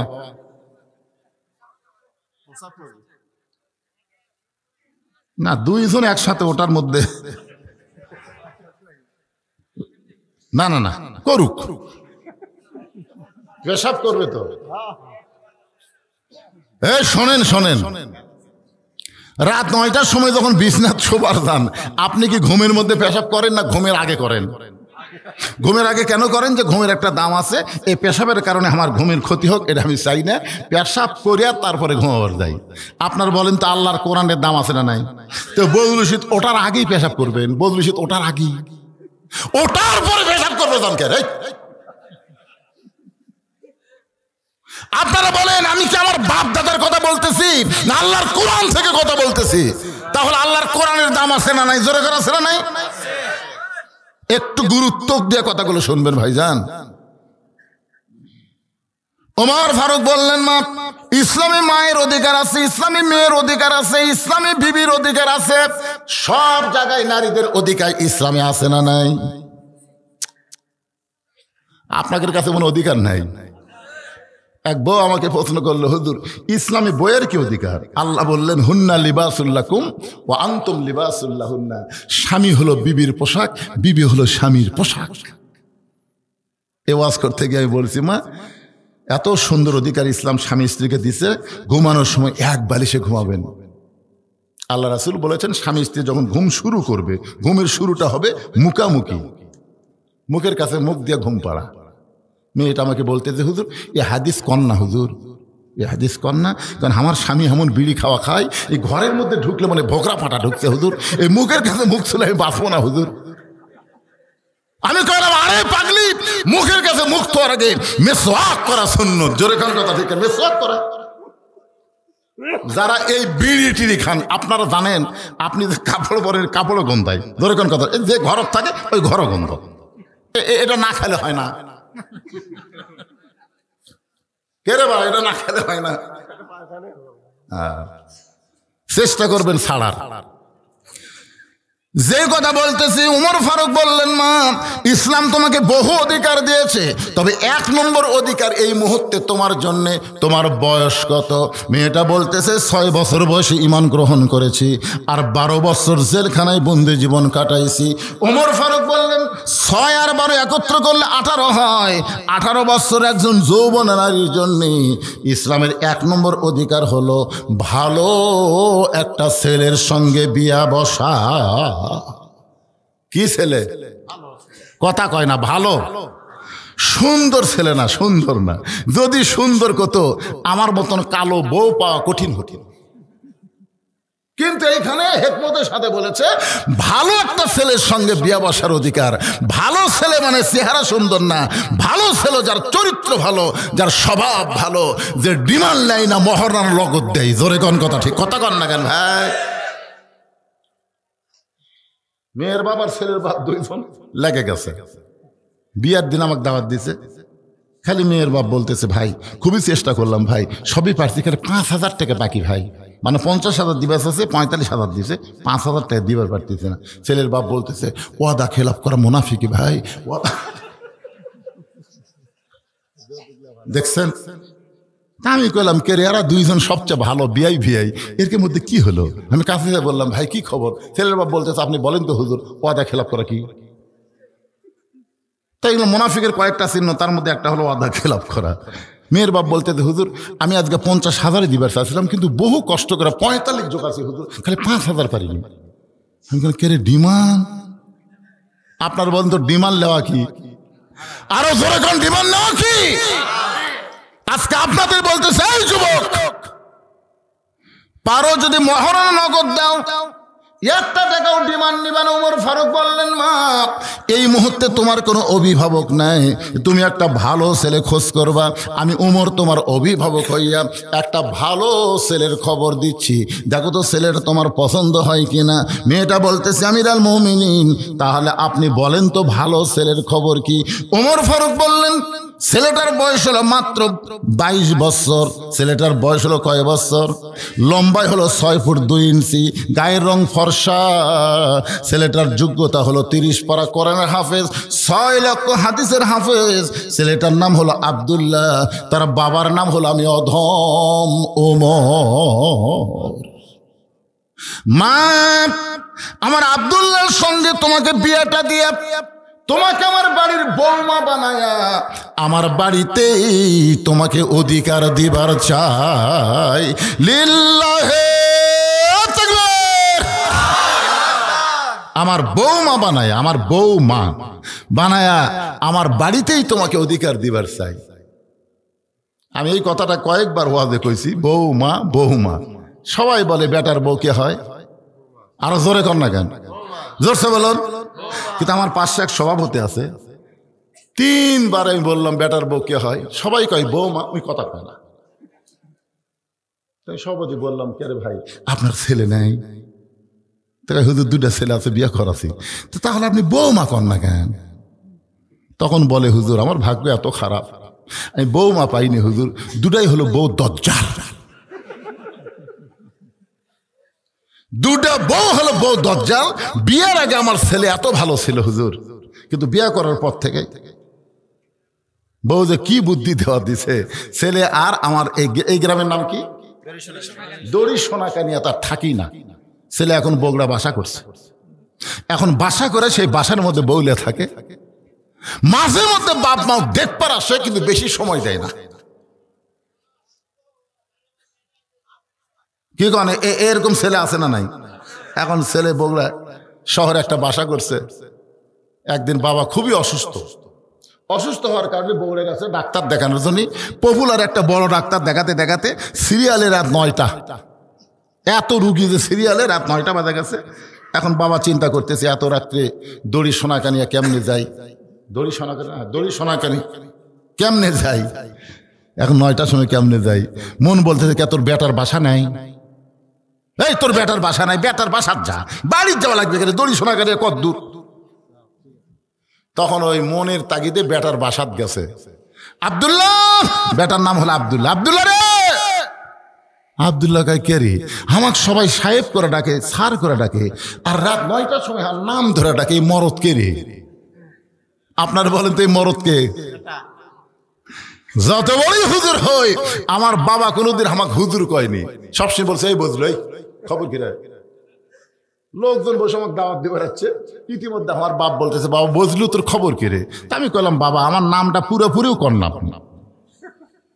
লোকজন বসে আছে, আমার বাপ কয় তোকে আবার হুজুর কোয়া লাগবি নাকি রে? 18 সাল আমার বাপ মারা গেছে, বাবার কবরে বসে দাঁড়ায় বলি বাবা গোটা বাংলাদেশ রস করি, কিন্তু আপনি বুঝলু বলে যে মধুর ডাক দিতেন, ওই ডাক আর শোনা যায় না। বাবার মতন আপন বন্ধু নাই রে দুনিয়ায়, নিজে না খাইয়া বাবা, নিজে না খাইয়া বাবা সন্তানকে খাওয়ায়। বাবার মতন আপন বন্ধু নাই রে দুনিয়ায়। আব্দুল্লাহ আব্দুল্লাহ বলে ডাকতেছে, আব্দুল্লাহ চিন্তায় পড়ে গেছে, 9টার সময় ডাকতেছে, এটা তোমার বাপ রে। গেট খুলে বলতেছে আব্বা কি খবর? বলে একটা ডাক্তার বাবা, দেখতে দেখতে 9টা বাজাছে রে, এত রাত্রে দড়ি শোনা কেন, কেমনে যাই, এই জন্য তোর বাসা যাচ্ছি, ঢুকপাত দিবি? আব্দুল্লাহ দৌড়ে যায়, হাত ধরে বলতেছে বাবা আপনি আমার উপরে এত রাগ করছেন কেন? আপনি আমার বাসাতে আসবেনই চান না, আজকে আসা আমার খুব বলতেছেন ঢুকপাত দিবি, আপনি কি কন? বাপ কয় তুই তো ভালোই রে বেটা, কিন্তু মালডা। মনে মনে চিন্তা করতেছে তুই তো ভালোই, তুই তো আমার ছেলে ভালোই। আব্দুল্লাহ ধরে এনে রেস্ট রুমে আস্তে আস্তে বইয়ের কাছে যা দেখে বউ কম্বল গাঁদ দিয়ে শুতে আছে। বইয়ের কাছে আব্দুল্লাহ মাথা নিচু করে বলতেছে ময়না পাখি, সোনা ময়না, ও ময়না টিয়া। কি কি? আব্দুল্লাহ সোম করে বলতেছে এত জোরে কথা বলো, আমার বাবা আছে। আমি জানি না। আব্দুল্লাহ আব্দুল্লাহ বলে তোমার বাপ ডাকলো না? দেখো বাবা কোনোদিন আসে না, আজকে হঠাৎ আছে, বাবার সামনে একটু খাবার দাও। বউ বলতেছে আমার মাজা বেদনা করে, পিঠ শিরশির করে, আমি খাবার দিবার পারবো না, পারলে তুমি দাও। বাপ কয় কে রে আব্দুল্লাহ তুই কি মনে করিস হোটেলে দরজা বন্ধ হচ্ছে? আকবরে হোটেলে 11টা বন্ধ খোলা রে, আমি ভাত খাই যাচ্ছি রে পাগলা, খালি থাকার জায়গা নেই দেখে তোর বাড়ি যাচ্ছি। আব্দুল্লাহ বলে বাবা তাহলে কি খাওয়া লাগবে না? বলে আমার অসুস্থ বউয়ের কাছে বায়না করিস না, আমার খাওয়া লাগবে না। এখন বাবা না খাইয়া রাত 9টার সময় বিছনায় ঘুমায় গেছে। রাত যখন 11টা বাজে এমন সময়, রাত যখন 11টা এমন সময় আব্দুল্লাহর শালা, বইয়ের ছোট ভাইকে আপনারা কি কন, শালা এসে দরজায় ডাকতেছে। আব্দুল্লাহর বইয়ের নাম হলো শেফালি। শেফালি আপা, শেফালি আপা। সঙ্গে সঙ্গে কম্বল ফেলে দিয়ে মারছে লাফ। স্বামীর পাশেই কিন্তু কম্বল গাদ দেওয়া শুয়ে ছিল, কম্বল ফেলে দিয়ে মারছে লাফ। আব্দুল্লাহ তাকায় দেখে কম্বল আছে, বউ নেই। বউ এক দৌড়ে দরজা খুলে বলে ভাইজান এই গভীর রাত্রে 11টার সময় করতে আসলি? ভাই বলতেছে আপা ক্রাম বোর্ড খেলতে খেলতে এত রাত হয়ে গেছে, আমার ঘড়ি দেখার কথা মনেই নেই, একটু ঘরে ঘুমাবার চাই। বোন বলতেছে তুই পাগলা হয়েছিস নাকি? আমার কলেজার টুকরা ছোট ভাই, তুই না খাইয়া ঘুমাইলে আমার চোখত কোনো ঘুম নেই। এখন ভাইয়ের সামনে মাছ গরম, ভাত গরম, তরকারি গরম, সব গরম করে সামনে দিয়া ওই ডাইনিং টেবিলে চেয়ারে বসে বলতেছে খা ভাই, খা ভাই। আব্দুল্লাহ ঘর থেকে চিন্তা করে 9টার সময় আমার বাবা আসলো, তোর মাজা বেদনা ফির শিরশির করে, আর 11টার সময় তোর ভাই আইছে, খা ভাই, খা ভাই, খবর কি? বার হয়ে দেখে 5 তরকারি গরম ভাত, শালার মাথায় বইয়ের হাত। কয় তরকারি? 5 তরকারি গরম ভাত, শালার মাথায় বইয়ের হাত। আব্দুল্লাহ ধীরে ধীরে বাবার ঘরের কাছে জানলাতে তাকায় দেখে জিরো বাল্বের আলোতে, ঘরের মধ্যে জিরো বাল্ব জ্বলতেছে, ওই বাল্বের আলোতে বাবার শুকনা মুখটা দেখতে পায়। এমন সময় আল্লাহর কোরআন বলতেছে ওয়াকাদা রব্বুকা আল্লাহ তা'বুদু ইল্লা ইয়্যাহু ওয়া বিল ওয়ালিদাইনি ইহসানা। আল্লাহু আকবার। আব্দুল্লাহ রে, যে নিজে না খাইয়া তোরে লেখাপড়া করাইছে, মাটির বিছনায় থেকে নিজে তোর খাট বানাই দিছে, আজকে তোর সেই বাবা না খাইয়া ঘুম পাড়তেছে, আর তোর শালার সামনে 5 তরকারি গরম ভাত। লিয়াবলুয়াকুম আইয়ুকুম আহসানু আমালা। আল্লাহ তোর সুন্দর আমলের পরীক্ষা করবে। এই মুহূর্তে তোর সুন্দর আমল কি? এই মুহূর্তে তোর আমল কি? বাবা না খেয়ে ঘুম পাড়তেছে আর শালার সামনে 5 তরকারি গরম ভাত, তোর কি করার কিছুই নাই? জোরে কোন করার কিছু আছে না নাই? আব্দুল্লাহ চিন্তা করে করবার তো বহু মন চায়, কিন্তু বর্তমানে নারী নির্যাতনের কেস হবে, মরদ নির্যাতনের কোনো কেস নাই। জোরে কোন কথা ঠিক না? বর্তমান যেই পরিবেশ চলতেছে এই পরিবেশে নারী নির্যাতনের কেস আছে না নাই? আবার কই মাথা ধোকান কেন, আছে না নাই? কিন্তু মরদ নির্যাতনের মরদ,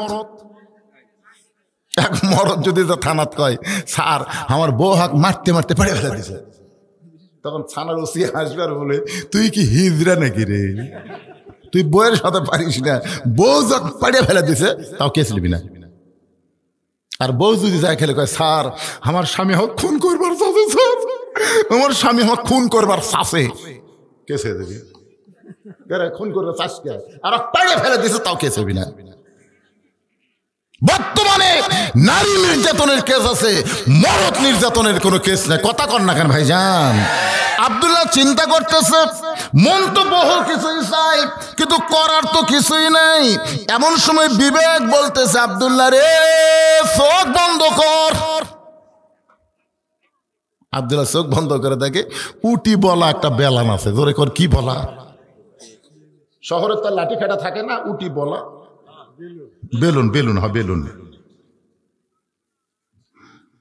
বিবেক বলতেছে আব্দুল্লাহ পিছন দিকে তাকায় দেখ উঁচা হয়ে আছে, সব জায়গাত মারিস না, মারলে কিন্তু কেস খাবো, এমন জায়গাত মারবো দেখাবার পারবো। সেই জায়গা হলো পিছন দিকে উঁচা হয়ে আছে। বিসমিল্লাহ করে এক বাড়ি এক হস, দুই বাড়ি দুই হস, তুই কয়টা লিবো সেটা তোর ব্যাপার। লিয়াবলুয়াকুম আইয়ুকুম আহসানু আমালা। আব্দুল্লাহ বিলাল যেমন ইন্দুর ধরে ধীরে ধীরে বইয়ের পিছনে সে দাঁড়াইছে, আর বউ খালি ভাইকে বলতেছে ভাই আর এক টুকরা লে, ভাই আর এক টুকরা লে, আর একটা টুকরা নিলে আমার কলিজায় শান্তি পাবি। ভাই বলতেছে আপা এত কি আর খাওয়া যায়? আব্দুল্লাহ চিন্তা করে আমার বাবা না খায় ঘুম পাড়ে, আর তোর ভাই লিবার চাই না, তারপরে জোর করে দিবার চাস। বিসমিল্লাহ করে পিছন থেকে মারছে বাড়ি, এত জোরে বাড়ি মারছে শব্দ হবে কিন্তু লাগবে কম। আপনারা বলেন তো শব্দ হবে লাগবে কম, ওই জায়গা কোন জায়গা বুঝতেছেন না ভাইজান? ওই পিছন দিকে শব্দ হবে কিন্তু লাগছে কম। শব্দের কারণে বউ চিল্লায় যখন দৌড় মারে। শালা বলতে দিলে ভাই এই গভীর রাত্রে আমার বোনকে মারলেন কেন? আব্দুল্লাহ বলতে তোর বোন আমার কে হয়? তুই যে কইলি এই গভীর রাত্রে আমার বোনকে মারলেন কেন? তোর বোন আমার কে হয়? বলে আমার বোন আপনার বউ হয়। তাহলে আদরের বউকে আমি কেন মানলাম? যে বউয়ের জন্য আমার বাপ মাকে বাদ দিয়া আমি শহরে বাসা বানালাম, সেই কলিজার টুকরা বউকে আমি কেন মানলাম? এই শালা আমার বউকে আমি কেন মানলাম? যদি দেখ পারছাস শালা কয় যে খেপা খেপছে রে, এ তো আমাকেও মারবি রে। আব্দুল্লাহ বলতেছে আয়, শালা বলতেছে আমাকে মারবেন নাকি? বলে তোরে মারবো না, তোরে একটু দেখাবার চাই। এবার শালা ধীরে ধীরে যখন আব্দুল্লাহর কাছে গেছে, আব্দুল্লাহ হাত ধরে জানলার কাছে গিয়ে বলতে তাকায় দেখতো ঘরের মধ্যে কে? বলে আপনার বাবা কখন আইছে? বলে রাত 9টার সময় আইছে। তোর বোন কইলো মাজা বেদনা পেট শিরশির করে, আমার বাবারে খাবার দেয়নি বলে রাগ করে না খেয়ে ঘুমাইছে। আর তুই 11টার সময় আসলি, তোর সামনে 5 তরকারি গরম ভাত, তুই খাবার চাইস না, তারপরে জোর করে খাওয়াই। এখন বল রে শালা বল আমার আমল কি? শালা বলতেছে আর একটা মারেন দিলে ভাই, আর একটা মারেন। ই মানুষের জাত না, ই বাপের আত্মীয় পছন্দ করে কিন্তু শ্বশুর আত্মীয় দুই চোখে দেখবার পারে না। ঘরে ঘরে এরকম বউ দজ্জাল আছে না? না ওমর ফারুক বললেন মা এই মুহূর্তে তোমার 1 নম্বর অধিকার হলো আমার আব্দুল্লাহর সঙ্গে তোমাকে বিয়াটা দিয়া তোমাকে আমার বৌমা বানায়া আমার বাড়িতেই তোমাকে অধিকার দিবার চাই। লিল্লাহে তাকবীর।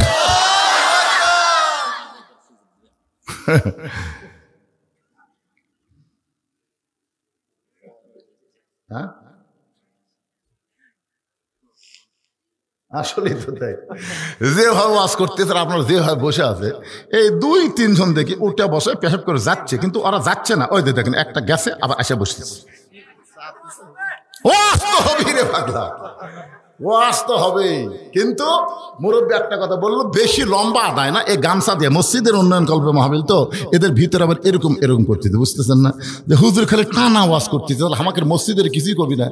এই ব্যাগালারা কোথায়? এই ব্যাগালারা কারা কারা ব্যাগলে আছেন দেখি। 5 মিনিটের মধ্যে আদায় কমপ্লিট করে তারপর আবার একটা নামাজ হবে। অসুবিধা আছে ভাইজান? হ্যাঁ, একটু মেহরবানি করে যান, ভিতরে যান। মাহফিলের যারা ছেলে, যাদেরকে আপনার বিশ্বাস করে ব্যাগ দিয়েছেন, সবাইকে আবার ব্যাগ দিয়েন না, টাকা তুলে আরেক দিকে চলে যাবে। কারণ হিরোইন খোর, গাঁজা খোর, ইয়াবা খোর, বাবা খোর বেশি হয়ে গেছে। জোরে কোন ঠিক কিনা? এই জন্য বিশ্বস্ত লোককে আপনারা দিবেন। আল্লাহর ঘরের জন্য মাহফিল, আল্লাহর ঘর। জোরে কোন কার ঘর? আর হাতে ব্যাগ নাই, খালি ঘুরতেছে, তার মানে ও আচ্ছা আচ্ছা আচ্ছা। এই রুমালটা ভালো করে ধরেন রে ভাই, টাকা দিলে যেন ভিতরে থাকে। ভালো করে ধরো, হ্যাঁ ভালো করে ধরো। আমার মায়েরা যারা পর্দার অন্ত আছে, মা আপনাদের কাছেও মসজিদের উন্নয়ন কল্পে ব্যাগ যাবে, রুমাল যাবে। আল্লাহর রাস্তায় আপনারাও দান করবেন ইনশাআল্লাহ। মহিলাদের মধ্যে 6 জন সেট করা আছে। আপনারা বিশ্বস্ত লোকই বুঝবেন, তাই না? মাশাআল্লাহ। আমার মায়ের আল্লাহর রাস্তায় আপনারাও দান করবেন। এই পিছনে যারা দাঁড়িয়ে আছেন, আপনারা বসেন তো, বসেন বসেন।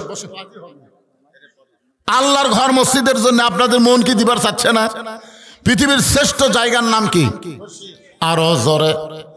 এই যারা কথা কন না কেন, টাকা দেন বা না দেন, কথা বলেন। পৃথিবীর শ্রেষ্ঠ জায়গার নাম কি? আর সবচাইতে খারাপ জায়গার নাম কি? হাট বাজার। দেখছেন এই বাচ্চা হচ্ছে বাজার। আল্লাহ রাসূল বলেছেন, কেউ যদি মসজিদ বানায়, আল্লাহ তার জন্য জান্নাতে একটা ঘর বানায়।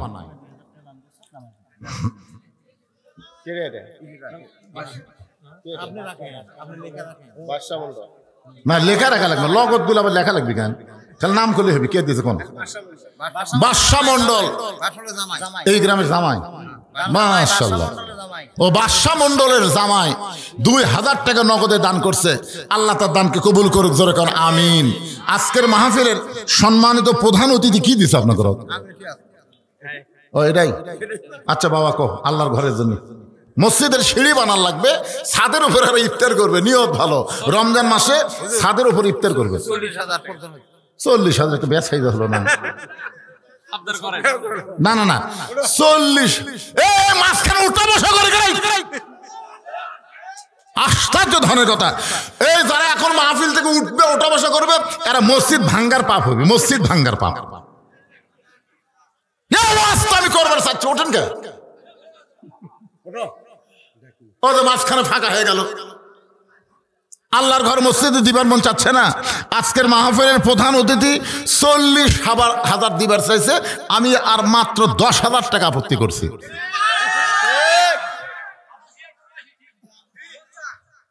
পঞ্চাশ ঠিক লিল্লাহে তাকবীর। আজকের মাহফিলের সম্মানিত প্রধান অতিথি 50,000 টাকা ধরে বলেন মারহাবা। আমরা সবাই তার জন্য প্রাণ খুলে দোয়া করব। দুনিয়াতে যেমন কোরআনের মাহফিলে তাকে প্রধান অতিথির সম্মান দেওয়া হয়েছে, এমন সম্মানে আল্লাহ যেন তারা জান্নাত দিয়ে দেয়। ধরে কার আমিন। আচ্ছা, আজকের মাহফিলের প্রধান মেহমান দুটো আছে। দুইটা হলো প্রধান মেহমান, জনাব মোহাম্মদ মিল্লাত হোসেন আর জনাব রুবেল মন্ডল। এই দুটো কুটি। মিল্লাত হোসেন এটাই ধরে না, রুবেল মন্ডল মনে দিয়ে গেছে। 10,000 টাকা নগদে দিচ্ছে, তাহলে বাকি কিছু থাক, লাতি হয়। বাকি থাকলে কোনো সমস্যা নাই। তাহলে আপনারা লাতির কাছে আপনার কিরকম করতেছেন? না, বেশি চাপ দেওয়া হবে না। 10,000 দিছে নগদ আর 10,000 বাকি। কি কন ভাইজান? মসজিদের সিঁড়ি বানান লাগবে তো, সিঁড়ি সিঁড়ি আরে কমই ধরি। 5,000 বাকি। মাশাআল্লাহ, নগদে 10,000, বাকি হলো 5,000, মোট 15,000 টাকা করছে দান। আল্লাহ তার দানকে কবুল করে জান্নাত ঘরের মালিক বানান। জোরে কোন আমিন। জোরে বলি আল্লাহুম্মা আমিন। আর একজন আছে মেহমান, জনাব রুবেল মন্ডল। এটা কে? 8,000 দিছে। যাক, আপনারা মনে করতেছেন খালি এখানেই দান, তা কিন্তু না। এনারা একটু হালখাতাও করছিল তো, ওই জায়গায় অনেকে দিয়ে গেছে। আল্লাহর ঘর মসজিদে যারাই যে নিয়তে দান করেছে, আল্লাহ সকলের দানকে কবুল করুক। সকলে বলে আল্লাহুম্মা আমিন। জোরে আল্লাহুম্মা আমিন। আমার মায়েরা যারা পর্দার অন্তরে বসে বসে ওয়াজ শুনতেছেন মা, মেয়েদের অধিকারের মধ্যে একটা কোরআনের আয়াত হলো, আল্লাহ বলতেছেন অকরনা ফি বুয়ুতিকুন্না, রেখে দিল নগদে 20,000 দিছে, আর বাকি 30,000। আলহামদুলিল্লাহ। এই 50,000 ঠিক আছে, এগুলো টাকার আমাকে দেখান না, এগুলো থুয়ে দেন, কারণ টাকা দেখালে ওয়াজ করবো না, আদায় করবো। মহিলাদের মধ্যে আমি আদায়ের কথা বলেছি, আমার মায়েদের কিছু ওয়াজ আমাকে করা লাগবে। হামিদুল ইসলাম 400 টাকা দান করছে আল্লাহর ঘরে। আল্লাহ দানকে কবুল করেন। বিশেষ করে এই মহল্লার, এই মসজিদের অধিবাসী যারা, মুসল্লি যারা, তাদেরকে মোটা অঙ্কের দান করা লাগবে। এই মসজিদ কমিটির সভাপতিকে, মসজিদ কমিটির সভাপতি নাই,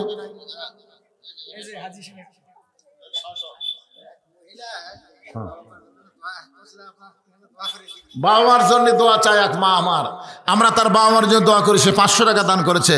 আল্লাহ বাপ মার কবরকে জান্নাতের টুকরা বানায় দেখ, জোরে কারণ আমিন। সভাপতি সাহেব আপনার কাছে কিছু চাইতো, সভাপতি না আপনি মসজিদে?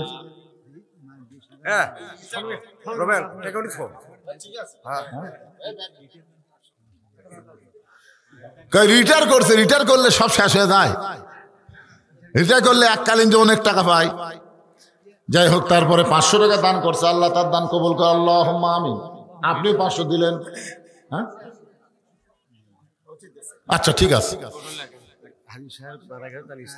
হাজী সাহেব দুনিয়া থেকে বিদায় নিয়ে গেছে, তার স্ত্রী 500 টাকা দান করেছে। আল্লাহ হাজী সাহেবের কবরকে জান্নাতের টুকরা বানায় দেন, আল্লাহুম্মা আমিন। এই কাজ কামের দিন ছেলে মেয়েদের লেখাপড়া পরীক্ষা হচ্ছে, আমিও জানি। এই সংক্ষেপে শেষ করতেছি ভাইজান, বসেন বসেন বসেন, সবাই বসেন। ওঠা বসা করবেন কেন? মসজিদে দিবেন না, বসে থাকবেন। 5 মিনিট পরে তো আর আদায় হবে না।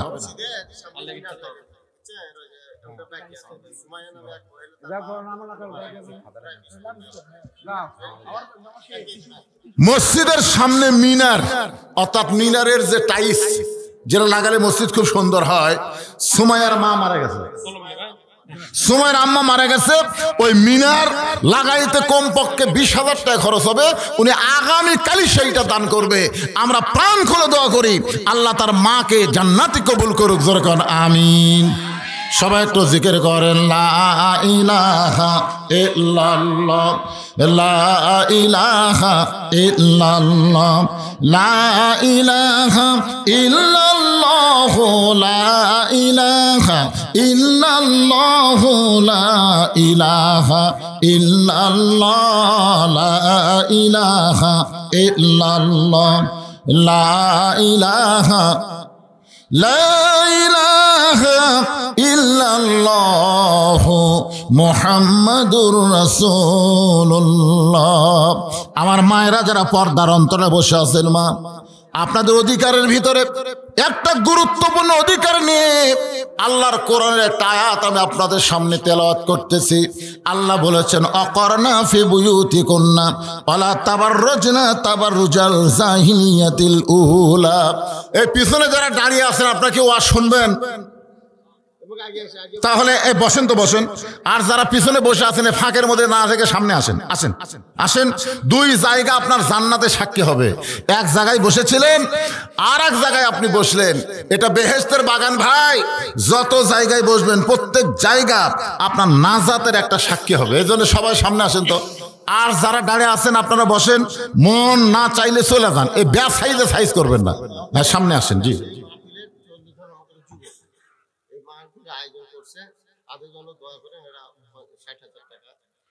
এই মাহফিলের 40 জন যুবক যারা কষ্ট করে মেহনত করে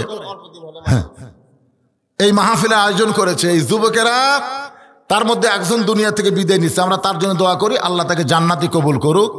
বাকি 40 জন যুবক মসজিদের উন্নয়ন কল্পে 60,000 টাকা দান করেছে। জোরে বলেন মারহাবা। আপনারা এই যুবকের জন্য কি দোয়া করবেন? আমার লালু ভাই যেটা বললেন, সেই দোয়া আমরা করি। এই যুবকদেরকে আল্লাহ যেন 5 ওয়াক্ত নামাজি কবুল করে। জোরে কোন আমিন। সবাই বলে আল্লাহুম্মা আমিন। আপনার নাতি মারা গেছে, টাকা দিছে মসজিদে, দোয়া চাই আপনার নাতি। আল্লাহ ওনার নাতিকে, ওনার নাতির কবরকে আল্লাহ জান্নাতের টুকরা বানায় দেন। সকলে বলে আল্লাহুম্মা আমিন। এই ছেলেরা, এই পিছনে দাঁড়িয়ে থাকবেন। এত কুয়াশা পড়তে, সামনে আসো, আসো সামনে আসো। এই যে আয়াতে কারিমা তেলাওয়াত করলাম, এর উপর আমার মায়েরা কারণ আপনাদের এলাকার মেয়েরা কিভাবে চলতেছে আল্লাহ ভালো জানে, আমি তো আর খুব একটা জানি না, আপনারাই ভালো জানেন। আমাদের কাহালতে কোনো মেয়ে মানুষ মারা গেলে তাকে 5 কাপড় দেয়, মারা গেলে 5 কাপড় দেয়। আপনাকে এলাকায় মরে গেলে মেয়ে মানুষের কয় কাপড় দেয়? মাশাআল্লাহ। বাঁচতে কয় কাপড় ওটার খেয়াল নাই, কিন্তু মরার পরে 5 কাপড় আলহামদুলিল্লাহ। যখন লাশটা খাটনিতে রাখে তখন অনেকেই বলে মেয়ে মানুষের লাশ দেখা জায়েজ নাই। মেয়ে মানুষের কি দেখা জায়েজ নাই? লাশ দেখা জায়েজ নাই। কিন্তু কেউ বলে না মেয়ে মানুষ জেতা দেখা জায়েজ নাই, এটা কেউ কয় না, লাশ। তখন দৌড়ে চাদর নিয়ে এসে খাটনি ঢেকে দেয়। ফেরেশতারা ঘরে আর কয় আল্লাহ, এই মেয়ে যখন জীবিত আসলো এই দড়ি সোনা কানিয়ার সবাই চিনে, কিন্তু মরার পরে 5 কাপড় দিয়ে আবার লাশটা খাটনি চাদর দিয়ে ঢাকলো কেন? আল্লাহ বলতেছে দেশের নাম বাংলাদেশ রে, ওই দেশের মেয়েরা বাঁচতে পর্দা না করলেও মরার পরে করে। আপনার বলেন তো পর্দা কি বাঁচার জন্য না মরার পরে?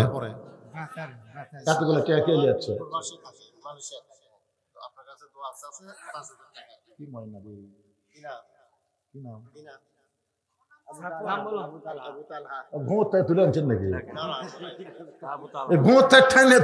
কথা করছে না। আবু তালহা নবীর জাশরি মুবশশিরা 10 জন সাহাবী, তার মধ্যে একটার নাম হলো তালহা। সেই তালহার নামে নাম। 5000 টাকা করেছে নগদ দান। বাপ বিদেশে থাকে, বাপ যেখানে থাক ভালো থাক, কামায় আরো বরকত দেখ। সকলে বলে আল্লাহুম্মা আমিন। এত গোনা লাগবে কি? এখন কত দিছে? 5000 টাকা। জাকিরুল ইসলাম নগদে 5000 টাকা দান করেছে, আল্লাহ কবুল করে, আল্লাহুম্মা আমিন। কে? আচ্ছা, নগদ গুলো লিখতেছেন আপনারা? এটা সব নগদ দিছে। একটু জিকির করে আর আদায় না, যারা দিবেন গোপনে দিয়ে দিবেন। একটু জিকির করেন লা ইলাহা ইল্লাল্লাহ, লা ইলাহা ইল্লাল্লাহ, লা ইলাহা ইল্লাল্লাহু মুহাম্মাদুর রাসূলুল্লাহ। সকলে বলি সাল্লাল্লাহু আলাইহি ওয়াসাল্লাম। এই আয়াতকে সামনে নিয়ে আমার মা বোনদের জন্য, মায়েরা যারা পর্দার অন্তরে বসে আছেন, আপনার যদি ভালো হন প্রত্যেক বাড়ি আল্লাহর জান্নাত হয়ে যাবে। সুবহানাল্লাহ না কেন? আজকে আমরা পুরুষ মানুষ বাহিরে শান্তি পাই, বাহিরে কিন্তু শান্তি আছে। এ খুবই সুন্দরী রে, এটা কার মেয়ে রে, সেই সাইজ রে। এরকম বাহিরে মেয়ে দেখে আসা, বাড়ির মধ্যে ঢুকা দেখে পেতনি বসে আছে। আজকে আমার মায়েদের জন্য বলতেছি, বাপ, দুনিয়ার কোন পুরুষের জন্য মেয়েদেরকে সাজা জায়েজ না। কেবলমাত্র একজন পুরুষের জন্য আপনারা সাজতে পারবেন, সেই পুরুষটা হলো আপনার স্বামী। স্বামী যেন বাড়িতে সে আপনার চেহারা দেখে রাস্তার কোনো মেয়ের কথা যেন মনে না থাকে। এইটাই হলো খাতুনে জান্নাত ফাতেমার সবচাইতে বড় আমল। সুবহানাল্লাহ কর না কেন? গভীর রাত্রে যে আয়াতে কারিমা তেলাওয়াত করলাম তার উপর আলোচনা করতেছেন। গভীর রাত্রে আল্লাহ নবীর ঘুম ভেঙে গেছে। নবী দেখে খাদিজাতুল কুবরা ফোঁপায় ফোঁপায় কাঁদতেছে। রাসূল বলে, খাদিজা, এই গভীর রাত্রে আপনার কান্দার কারণ কি? খাদিজা বলতেছে, হুজুর, আমার বয়স এখন 64 বছর চলতেছে, যে কোনো সময় আমার মৃত্যু হবে। খালেদা জিয়ার কিন্তু 79 বছর চলতেছে। কত বছর? আর খাদিজার বয়স হলো 64। বলতেছে, হুজুর, যে কোনো সময় আমার মৃত্যু হবে। রাসূল বললেন, খাদিজা, আমার বয়স হলো 49 বছর। যখন খাদিজার বয়স 64, তখন নবীর বয়স কত? 49 বছর। আমিও মনে করি যে কোনো সময় মৃত্যু হবে। তাহলে কি বোঝা যাবে? যে বয়সে থাকেন না কেন, বিশ্বাস করা লাগবে যে কোনো সময় মৃত্যু হবে। এই ছেলেরা, তোমরা যারা যুবক ঘোরাফেরা করতেছে, চটাং পাটাং করতেছে, তোমাদের কি মনে হচ্ছে? তোমাকে কি মনে হচ্ছে যে দাদা বেঁচে আছে, বাপ বেঁচে আছে? আজরাইল কি সিরিয়াল বোঝে না? কি খান আজরাইল সিরিয়াল বোঝে? যার যখন হুকুম হবে তখন তাকে যাওয়া লাগবে। রাসূল বলেন, খাদিজা, আপনি কি বলতেছেন? খাদিজা বলে, রাসূলুল্লাহ, যে কোনো মুহূর্তে আমার মৃত্যু হবে। আমার কি কোনো খুশির খবর নাই? আমার কি কোনো খুশির খবর আপনার কাছে নাই? রাসূল বললেন, খাদিজা, এই দুনিয়াতে 10 জন সাহাবীকে আল্লাহ তাআলা জান্নাতের সার্টিফিকেট দিয়েছে। এই 10 জন সাহাবী হলো পুরুষ সাহাবী। ও খাদিজা, তাহলে আজকে শুনে নাও, তুমি যখন শুনতে চাও, 10 জন নারীকেও আল্লাহ জান্নাতের সার্টিফিকেট দিয়েছে। খাদিজা বলতে যে হুজুর এতদিন আমি শুধু জানতাম 10 জন পুরুষকে আল্লাহ জান্নাতের সার্টিফিকেট দিয়েছে। রাসূল বলে শুনবার চাও না, দেখাই তো জানবার পাও না। আল্লাহ নবী বললেন পুরুষের মধ্যে 1 নম্বর হলো আবু বকর, আর নারীদের মধ্যে 1 নম্বর হলো খাদিজাতুল কুবরা। যেই বলছে পুরুষের মধ্যে 1 নম্বর কে? আবু বকর। নারীদের মধ্যে 1 নম্বর খাদিজাতুল কুবরা। মা খাদিজা সেই খুশি। কি বুঝতেছেন? দুনিয়াতেই জান্নাতের সার্টিফিকেট পাওয়া, তার কোনো টেনশন আছে? রাসূল বলেন খাদিজা আপনি যে খুশি হয়েছেন, কিছুক্ষণ আগে যে কান্না কাঁদতেছিলেন এখন আবার খুশি হয়েছেন, তো এখন আমি আপনার স্বামী হয়ে, আপনি আমার বিবি হয়ে, আপনার কাছে আমার একটা প্রশ্ন, সেটা হলো পুরুষের মধ্যে 2 নম্বর হলো ওমর, 3 নম্বর ওসমান, 4 নম্বর আলী। তাহলে নারীদের মধ্যে 2 নম্বর কে হলে ভালো হয়? মানে নবী স্বামী হয়ে বউকে জিজ্ঞাসা করতেছে, নবী কিন্তু আর নবী নাই, স্বামী হয়ে জিজ্ঞাসা করতেছে। খাদিজা বললে হুজুর আমার কাছে যখন শুনবার চান তাহলে আমার মেয়ে ফাতেমা 2 নম্বর হলে ভালো হয়। রাসূল বললেন আল্লাহ আমার মাধ্যমে আপনাকে 4টা মেয়ে দিছে। কয়টা? 4টা মেয়ে দিছে, জয়নাব, রোকেয়া, কুলসুমা, ফাতেমা। তা আপনি অন্য 3টা মেয়ের নাম না বলে সরাসরি ফাতেমার নাম বললেন। খাদিজা বললেন হুজুর আপনি বাবা, আমি মা। কোন সন্তান কেমন এটা বাবা বলতে পারে না, এটা জানে তার মা। আজকে যে ছেলেরা ঘোরাফেরা করতেছে, কোরআনের মাহফিলে বসতেছে না, এই ছেলেরা কোরআনের মাহফিলে না বসে বাইরে ঘুরতেছে কেন? যদি জানবার চান আর মাও যদি বেঁচা থাকে মায়ের কাছে যান, আর মাও বলবার পারবে ওই যখন আমার পেটত ছিল তখন পেটত নিয়ে আমি গোটা পাড়া ঘুরেছি, ওই পেটের মধ্যেই ঘোরনি ব্যারাম পাশে এক জায়গায় বেশিক্ষণ বসে থাকবার পারে না। বাবাই আনন্দে মাতিয়া সাগরে ভাসাইয়া সেই যে চইলা যায় খবর লয় না মাজন, ধরিয়া উদরে কতই কষ্ট করে 10 মাস পরে পায় প্রসবের বেদনা, এমন দরদি হবে কেউ হবে না আমার মা গো। খাদিজা বললেন রাসূলুল্লাহ আমার কলিজার টুকরা ফাতেমা এমন ভাবে জন্ম নিয়েছে, জন্মের সময় আমি খাদিজা আশ্চর্য হয়ে গেছি, যার কারণে আমি বলতেছি আল্লাহ ফাতেমাকে যেন 2 নম্বরে জান্নাতি ঘোষণা করে।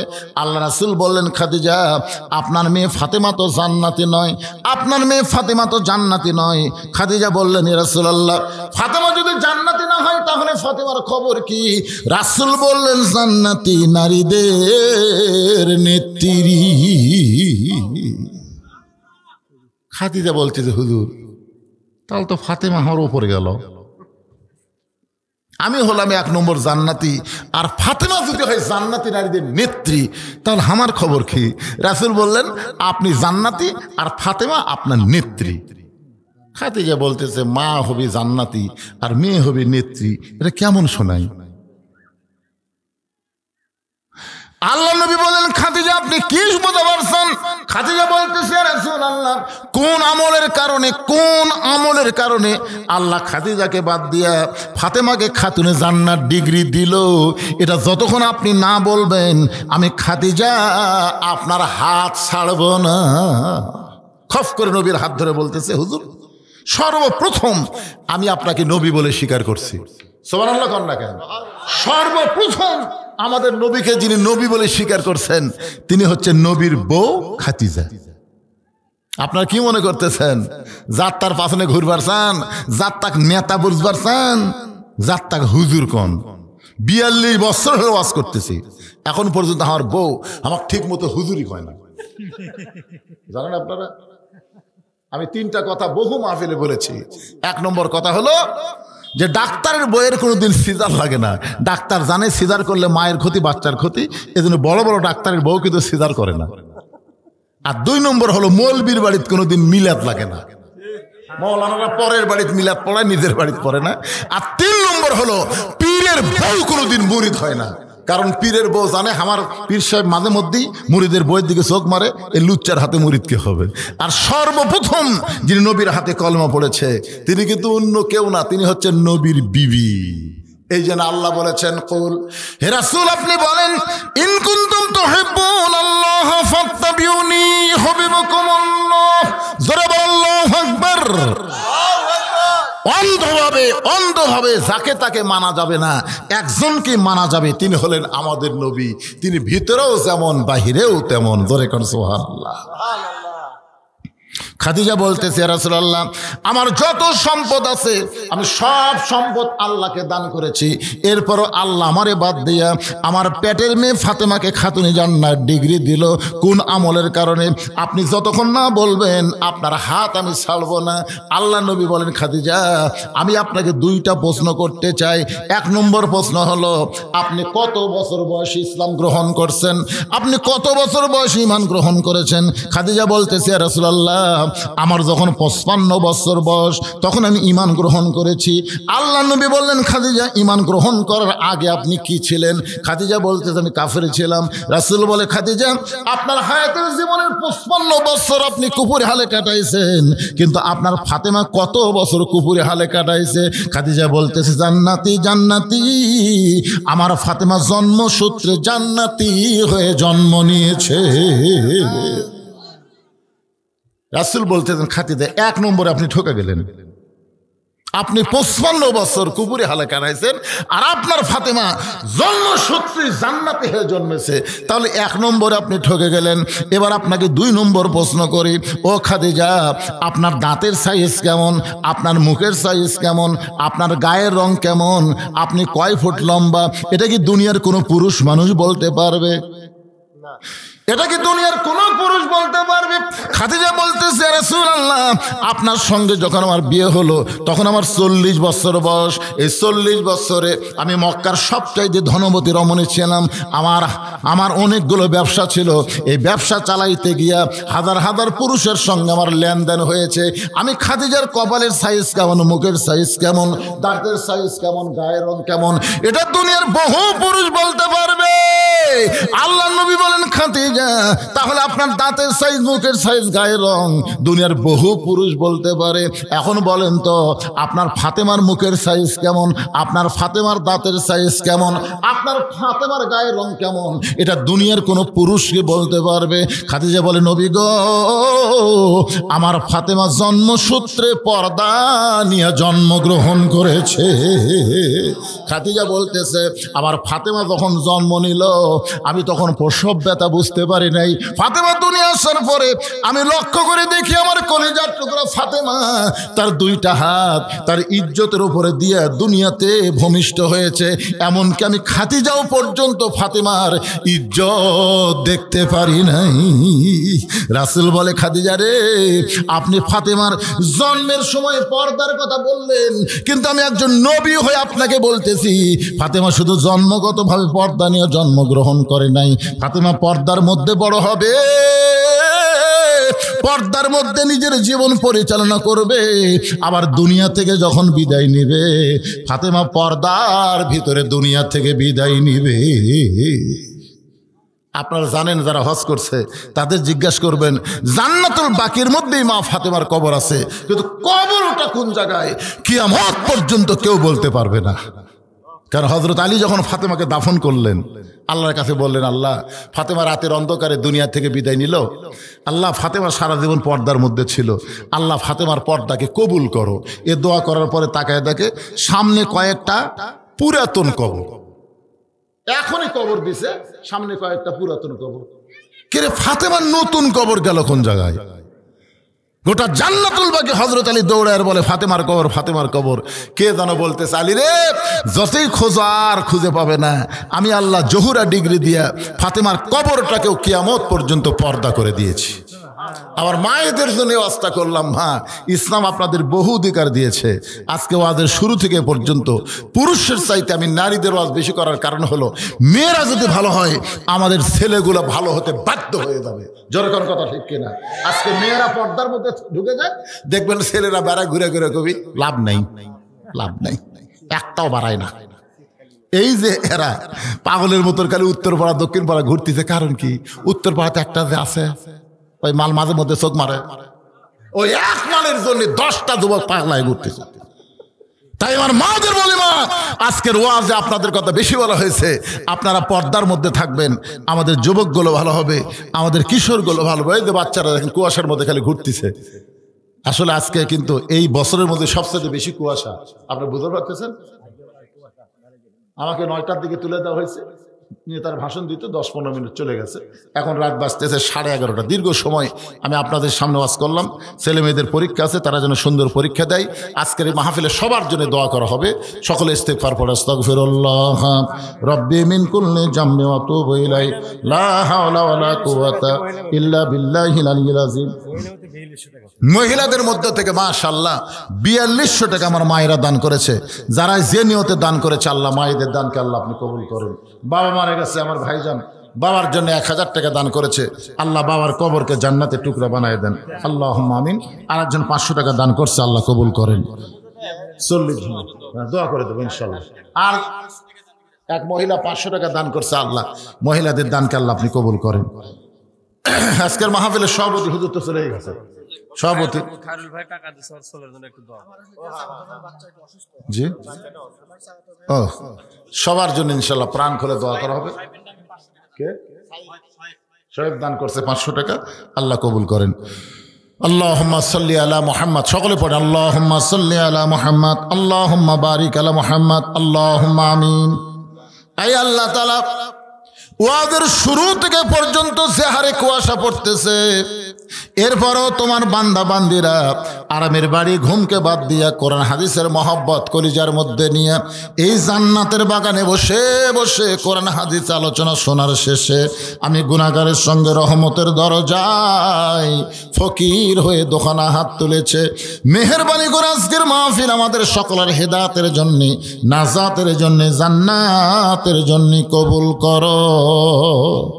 এই মাহফিলের শুরু থেকে শেষ পর্যন্ত যত আলোচনা হয়েছে আল্লাহ, এর মধ্যে যদি ত্রুটি হয়, ভুল হয়, মাফ করে দিও।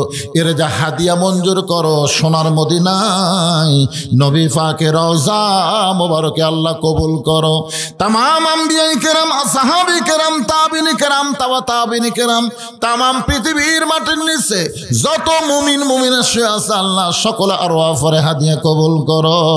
আল্লাহ আমরা যারা হাত তুলেছি, আমাদের জনম দুখনি মা যাদের কবরে গেছে, ছোট্ট একটা শব্দ হলো মা, এই নামের মধ্যে কি মধু আছে, যাদের মা নাই তারাই বুঝতেছে। দরদের বাবা যাদের ইতিম হয়ে কবরে গেল, আল্লাহ মেহেরবানি করে মা বাবার কবরকে জান্নাতের টুকরা কবুল করো।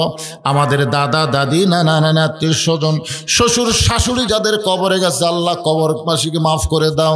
আল্লাহ তোমার ঘর মসজিদকে মহব্বত করে আজকে নগদে বাকিতে যারা দান করেছে আল্লাহ মসজিদের ওসিলায় সকলের দানগুলোকে জান্নাতের বিনিময় হিসেবে কবুল করো।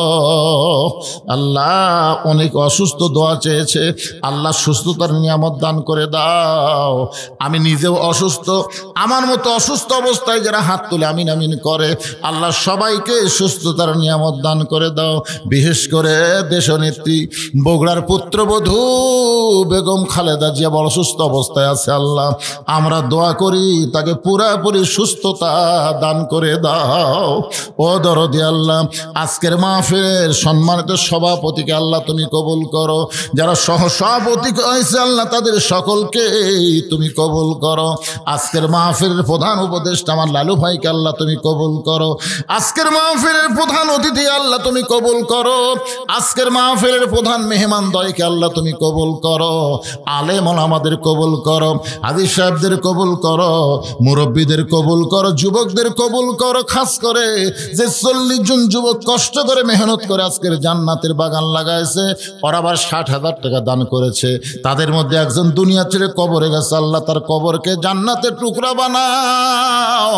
আর যারা জীবিত আছে তাদের সবাইকে 5 ওয়াক্ত নামাজি কবুল করে নাও। আমার সম্মানিত মা বোনেরা, পর্দার অন্তরালে বসে বসে ওয়াজ শুনে চাবিদা সালিহা পর্দানিশি কবুল করে মা ফাতেমার চরিত্র দান করে দাও। আল্লাহ গোটা বাংলাদেশের প্রতি রহম করো। পৃথিবীর যেখানে মুসলমান বিপদে আছে আল্লাহ তুমি হেফাজত করো। আজকের মাহফিলকে আল্লাহ তুমি কবুল করো। আমাদের সবাইকে আল্লাহ তুমি মাফ করে দাও। কত মানুষের জানাজার নামাজ আমরা পড়েছি, এই 2 হাত দিয়ে কত কবরে আমরা মাটি দিয়েছি। একদিন আমরা সবাই মরে যাব, যেদিন মৃত্যু হবে দিনটা যেন জুমার দিন হয়। এই মাসটা যেন রমজান মাস হয়, ইমানের সাথে ইজ্জতের সাথে দুনিয়া থেকে বিদায় নেওয়ার কালে আমাদের জবানে জারি করে দিও লা ইলাহা ইল্লাল্লাহু মুহাম্মাদুর রাসূলুল্লাহ সাল্লাল্লাহু আলাইহি সাল্লাম। আসসালামু আলাইকুম ওয়া রাহমাতুল্লাহি ওয়া বারাকাতুহু।